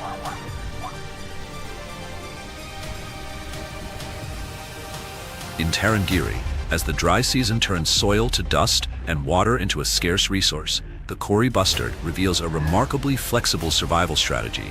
It feeds primarily on large insects such as grasshoppers and beetles, and occasionally captures small lizards or juvenile snakes.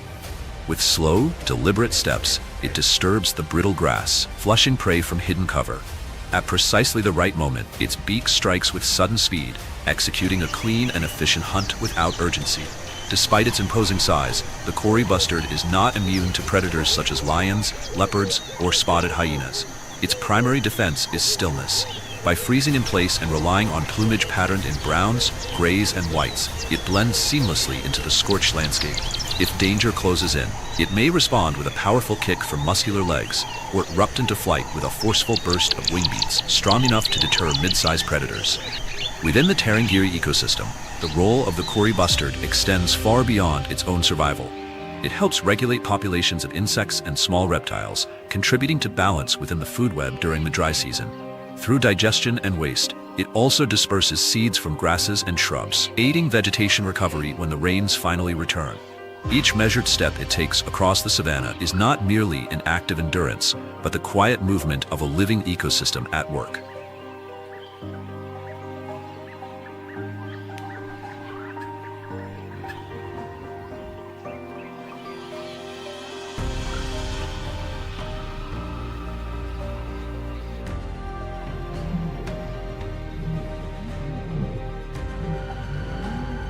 In the dim, early light of morning in Tarangire, the echoing calls of the southern ground hornbill break the silence, rolling across dry grasslands and low scrub like a distant drumbeat. Unlike most hornbills that live high in the trees, this species spends its life on the ground, where long, powerful legs, reaching nearly half a meter in length, carry it steadily across the rugged terrain shaped by the dry season. The southern ground hornbill hunts with patience and precision, using its thick, powerful black beak to flip dry leaves, loose stones, and soft soil in a quiet search for movement beneath the surface. Its diet is diverse, consisting of large insects, small reptiles such as snakes and lizards, and at times, even small rodents. The hunt is silent, and each strike of the beak is deliberate, calculated, and final. In these moments, the beak becomes a perfect biological instrument, combining raw strength with rapid reflexes to deliver swift blows that subdue prey instantly. Little evidence remains behind, as the act of hunting leaves only faint disturbance, like a careful engraving carved into the rough skin of the savanna. Unlike many solitary birds of prey, the southern ground hornbill lives within a complex social structure, forming small groups of 3 to 8 individuals, with only one breeding pair while the others serve as helpers and guardians. This cooperative life increases hunting efficiency, defends vast territories, and dramatically improves the survival of their young, a critical advantage for a species whose breeding cycles may pause for several years at a time. Each member has a role, from standing guard to foraging, from defending boundaries to tending the nest, forming a tightly bound social unit that allows the species to endure the undurging climate of Tarangire. The hornbill's most distinctive feature is its voice, a deep, low-pitched call that ranks among the farthest carrying sounds of any land bird. Lasting 4 to 5 seconds, the call can travel more than 3 kilometers depending on wind and humidity, defining territory, maintaining contact between group members, and signaling readiness to breed. When released from open ground or tall grass, the sound echoes between distant hills, forming an invisible acoustic map that marks the presence of the species across the landscape.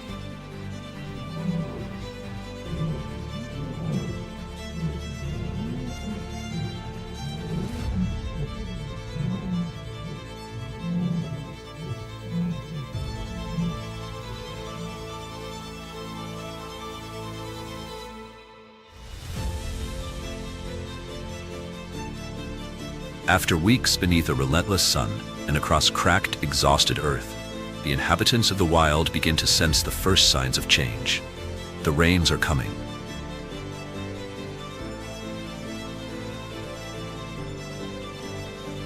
In Tanzania, the rainy season does not arrive suddenly, but enters quietly, like a conductor lifting a baton and gently awakening the ecosystem from dormancy. The first drops fall, soaking into hardened soil, and reviving vegetation across the Serengeti Plains, the open woodlands of Tarangire, and the wetlands of Ruaha. The transformation is more than visual, serving as a powerful signal that restarts the great cycle of life. As migration resumes, breeding begins, plant cover regenerates, and animal populations recover. As seasonal rains spread across northern Tanzania, Lake Manyara slowly stirs, its surface shimmering as if newly polished by the sky above. Nestled within the Great Rift Valley around 120 kilometers from Arusha, the lake stretches outward like a vast mirror, reflecting a sky newly washed clean.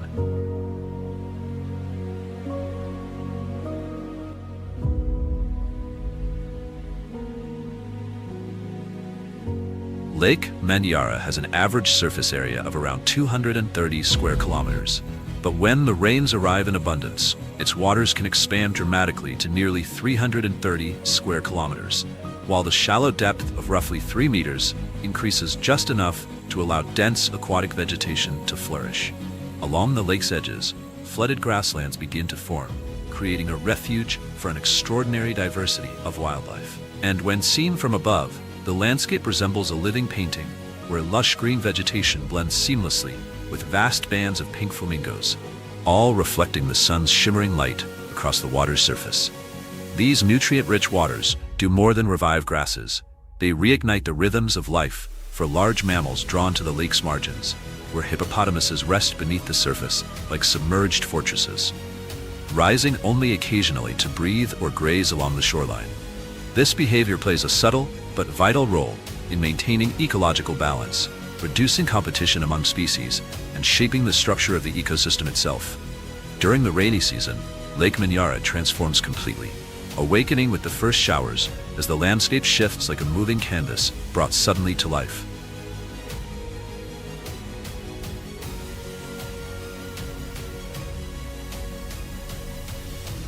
From once still waters, millions of greater flamingos arrive, forming a vast pink carpet that stretches beyond the horizon, their calls echoing across the lake like a living symphony at the heart of the wild.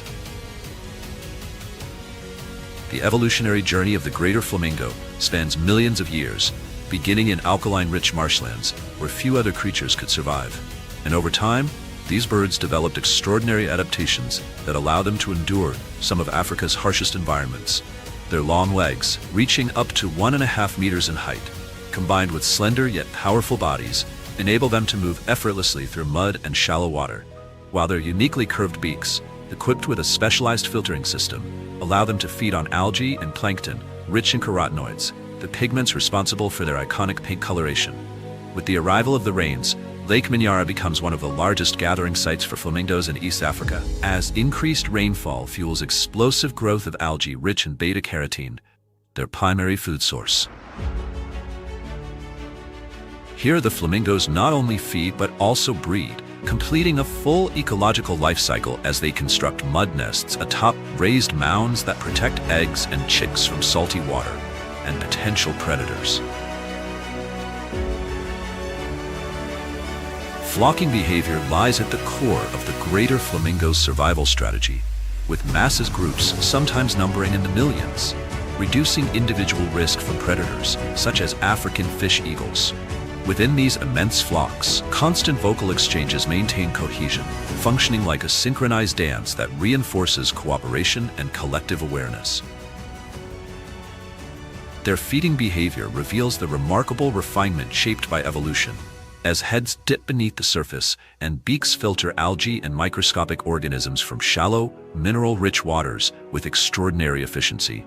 This diet deepens their coloration over time, shifting from pale tones in young birds to vivid pinks in mature adults, with feather color serving not only as a sign of health, but also as a visual signal during the breeding season.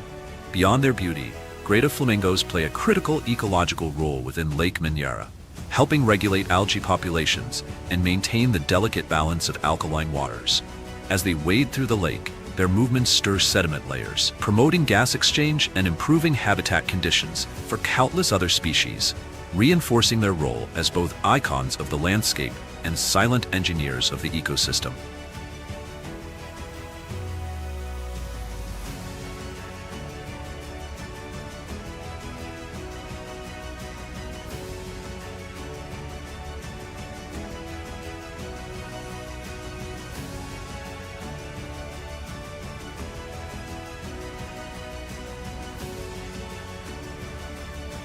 In the dim light of dawn at Lake Manyara, raindrops clinging to blades of green grass mirror the pale, mist-laden sky above, creating a fragile stillness at the edge of daybreak. Moving gently through the serene landscape is the gray-crowned crane, a living symbol of elegance and resilience within the natural world of East Africa, its presence calm yet commanding. Its golden crown, shimmering like a royal headdress, draws the eye immediately, not merely as an ornament of beauty, but as the mark of an evolutionary journey refined over millions of years. As the rainy season floods the marshes surrounding the lake, an entire wetland ecosystem awakens, and it is during this time that the gray-crowned crane enters its most radiant phase, performing elaborate courtship dances across the lush green grass.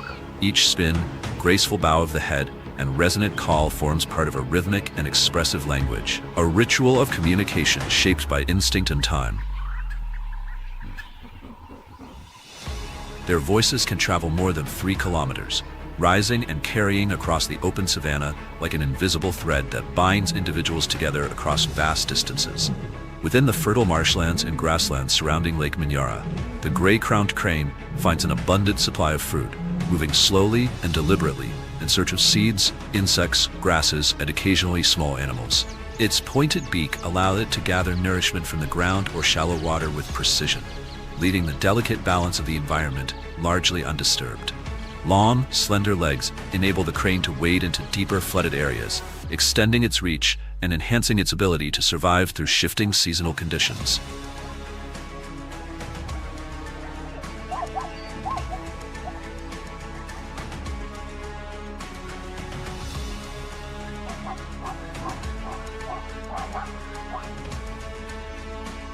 Far beyond the lake, the grasslands of the Serengeti now glow in vibrant green, signaling the official beginning of the Great Migration. As this living carpet of grass becomes the central stage for one of the most spectacular natural phenomena on Earth, Driven by replenished rivers such as the Mara and the Grumeti, vast herds begin their long journey across plains and waterways in search of water, food, and survival.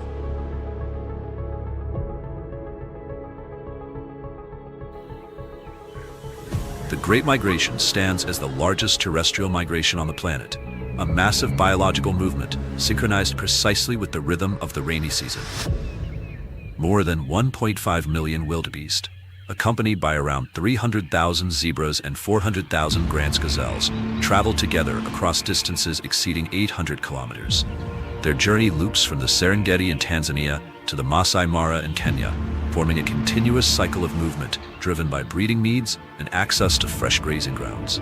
Seen from above, the herds resemble a vast black river, flowing endlessly through the open grasslands.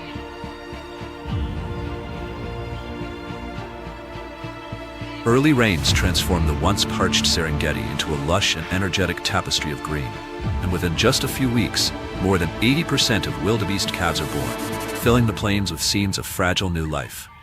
Millions of pounding hooves loosen the soil and leave behind nutrient-rich dung, laying the foundation for the regeneration of the entire ecosystem.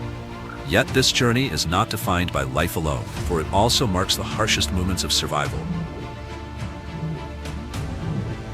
As the herds enter the Masai Mara, every step carries the weight of danger, despite the promise of fresh grazing lands ahead.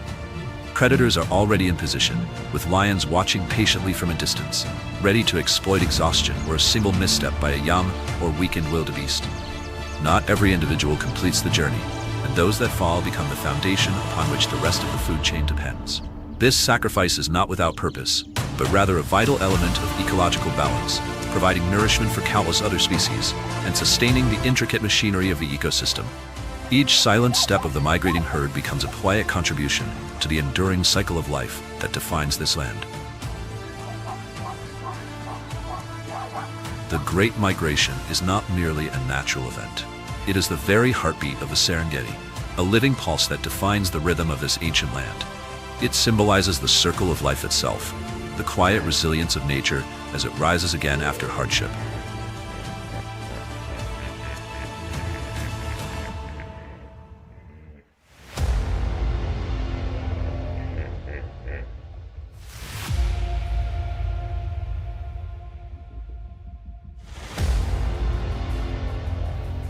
With each returning rainy season, the spectacle unfolds once more, carrying with it a new story of endurance and renewal.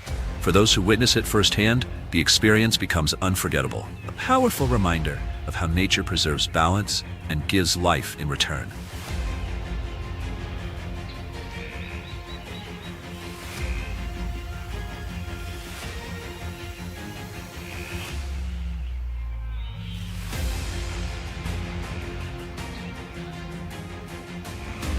Amid the surging tide of the Great Migration, as millions of wildebeest, zebras, and Thompson's gazelles pour across the Serengeti plains, a different kind of predator emerges.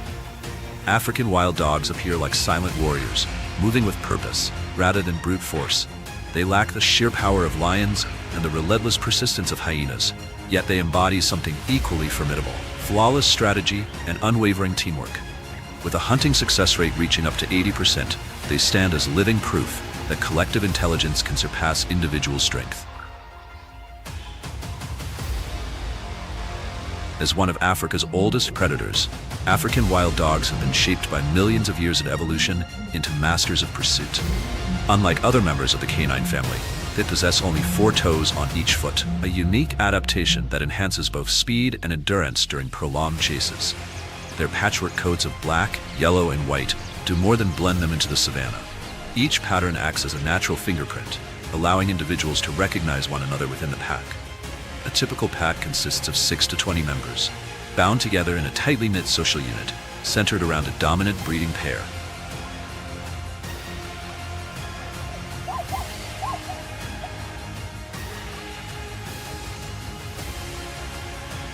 Cooperation extends far beyond the hunt. It governs how pups are raised, how injuries are endured, and how threats are confronted together. This foundation of unity gives the pack remarkable resilience, allowing it to function efficiently across a wide range of conditions.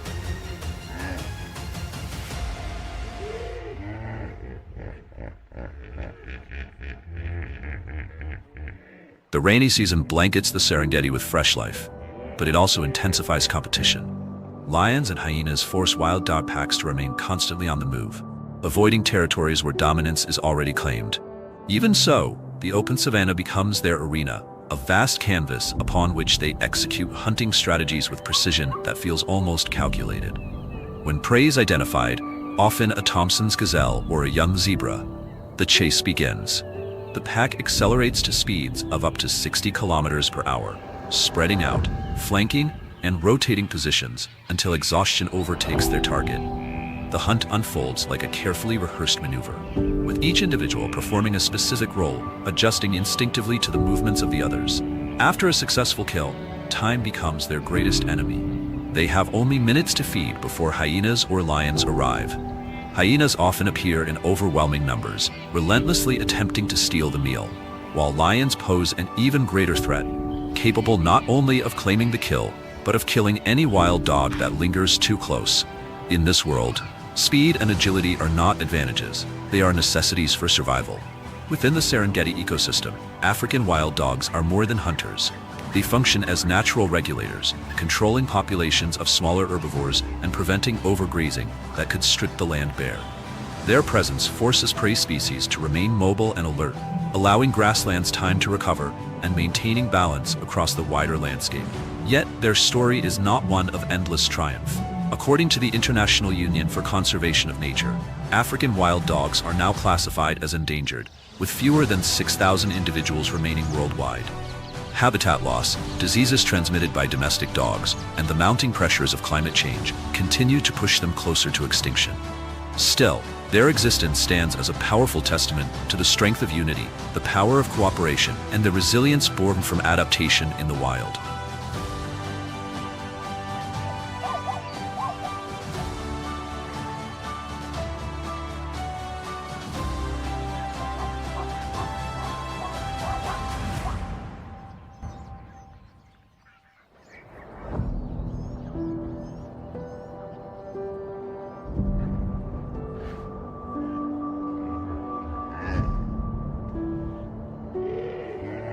During the dry season, the Mara River flows gently, a quiet ribbon cutting through the plains. But when the rains arrive, it transforms into an uncontrollable torrent.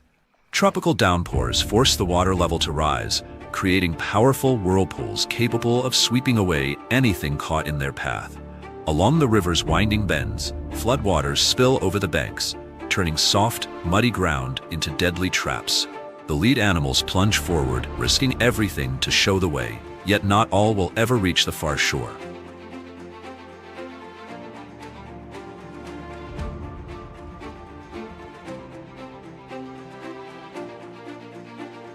Each year, Nile crocodiles claim an estimated 10,000 wildebeest in the Mara River region, stretching up to 5.5 meters in length and weighing nearly 700 kilograms.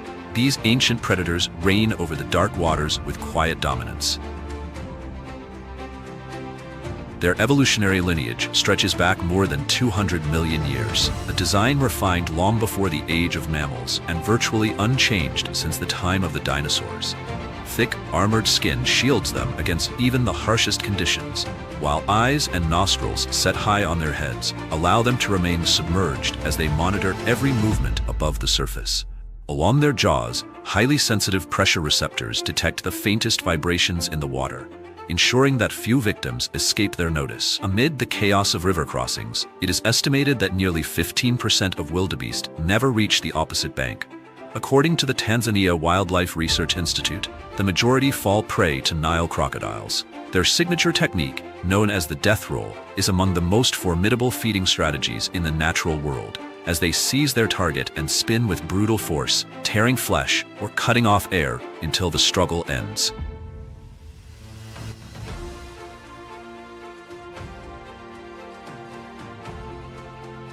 Yet Nile crocodiles are more than symbols of raw power. As apex predators, they play a critical role in regulating herbivore populations, preventing overgrazing, and helping to maintain water quality. The remains left behind sustain marabou storks, hyenas, and other scavengers, ensuring that no part of the kill is wasted. Their presence forces migrating herds to keep moving, distributing grazing pressure more evenly across the greater Mara Serengeti ecosystem. As tropical rains pour down in torrents, Ruaha National Park awakens, as if the skies themselves have breathed life back into this ancient wilderness. Located in central Tanzania, the park spans more than 20,000 square kilometers, making it the largest protected area in the country and one of Africa's most important ecological strongholds.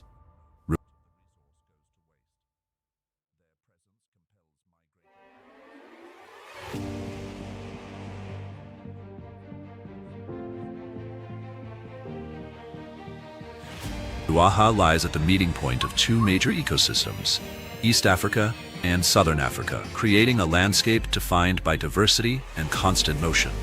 At its heart flows the Great Ruaha River, swollen by seasonal rains and surging through the land like a vital artery. This river does more than provide water. It sustains hundreds of plant and animal species that depend on its rhythms to survive. During the rainy season, herds of wildebeest and zebras move into the region, drawn by freshly sprouted grasslands. Grants, gazelles, and impalas scatter across the plains, grazing while remaining alert to predators such as lions and cheetahs. In Ruaha, the rainy season paints a landscape of striking contrast. Life flourishes in every direction, yet danger presses in from all sides. The river grows fierce, sometimes blocking migration routes, sometimes becoming a lethal trap. Spotted hyenas exploit these conditions, using the chaos of rising waters to isolate and hunt the vulnerable, turning nature's abundance into opportunity.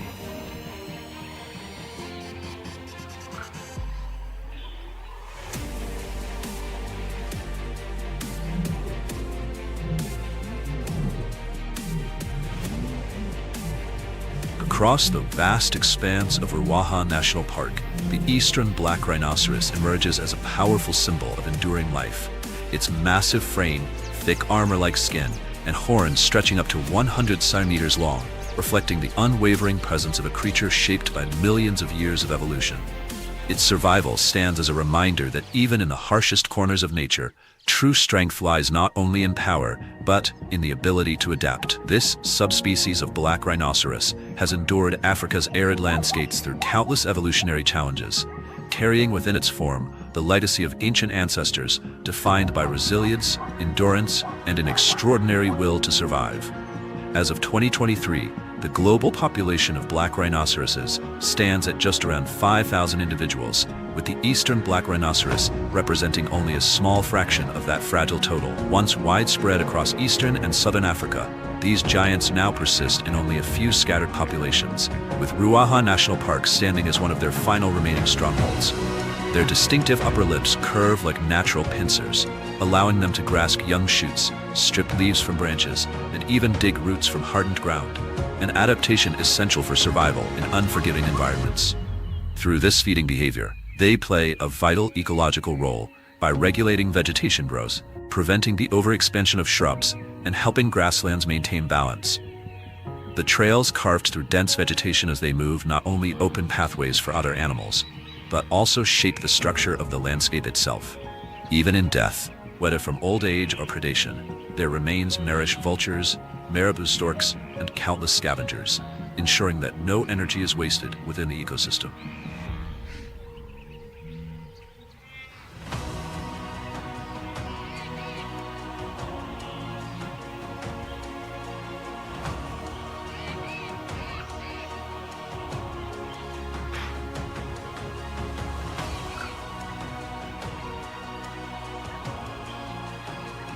As the rainy season transforms Ruaha National Park, awakening grasslands and woodlands alike, it also heralds the arrival of another towering presence, the giant eland, moving through the landscape as a living symbol of strength and quiet grace. Standing up to 2 meters at the shoulder and weighing close to 1,000 kilograms, it is the largest antelope species still walking the earth. Its spiraled horns, stretching nearly 120 centimeters, serve not only as formidable weapons of defense, but also as clear markers of maturity and status within the herd. The giant eland moves calmly through grasslands and low brush, foraging on fresh grasses, seasonal shoots, and fruits, a diverse diet that fuels its immense body and sustains it through the demands of life in the wild.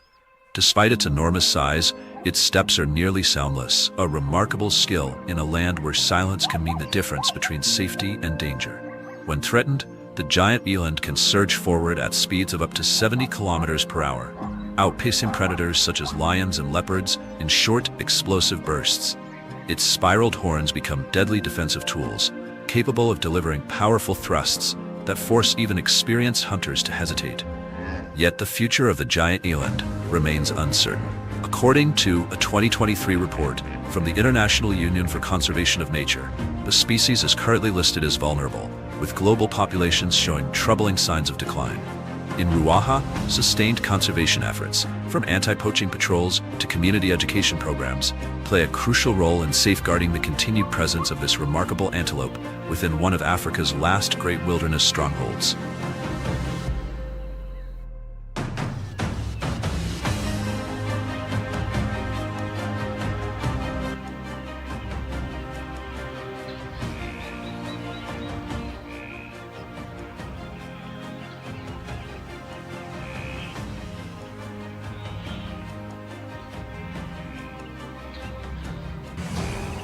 Across the sun-scorched grasslands of northern and central Serengeti, the dry season intensifies. As daytime temperatures rise, the clouds retreat and humidity plummets. In these harsh conditions, speed becomes more than an advantage. It becomes a lifeline. Hidden beneath the golden grasses, the cheetah, Earth's fastest predator, locks its amber eyes on a vulnerable target, a young Thompson's gazelle, momentarily separated from the herd and distracted in its search for food. The cheetah's social behavior is as unique as its hunting prowess. Females lead solitary lives, raising their cubs alone for nearly 2 years. Males, however, often form coalitions, tight-knit groups usually made up of brothers, though sometimes joined by unrelated companions. These coalitions offer crucial advantages: territorial dominance, greater mating opportunities, and shared defense against rival predators. In contrast, solitary males face lower survival odds, more easily outcompeted and left without support. Despite its unmatched speed, the cheetah faces strict limitations. A high-speed chase can last no more than 20 to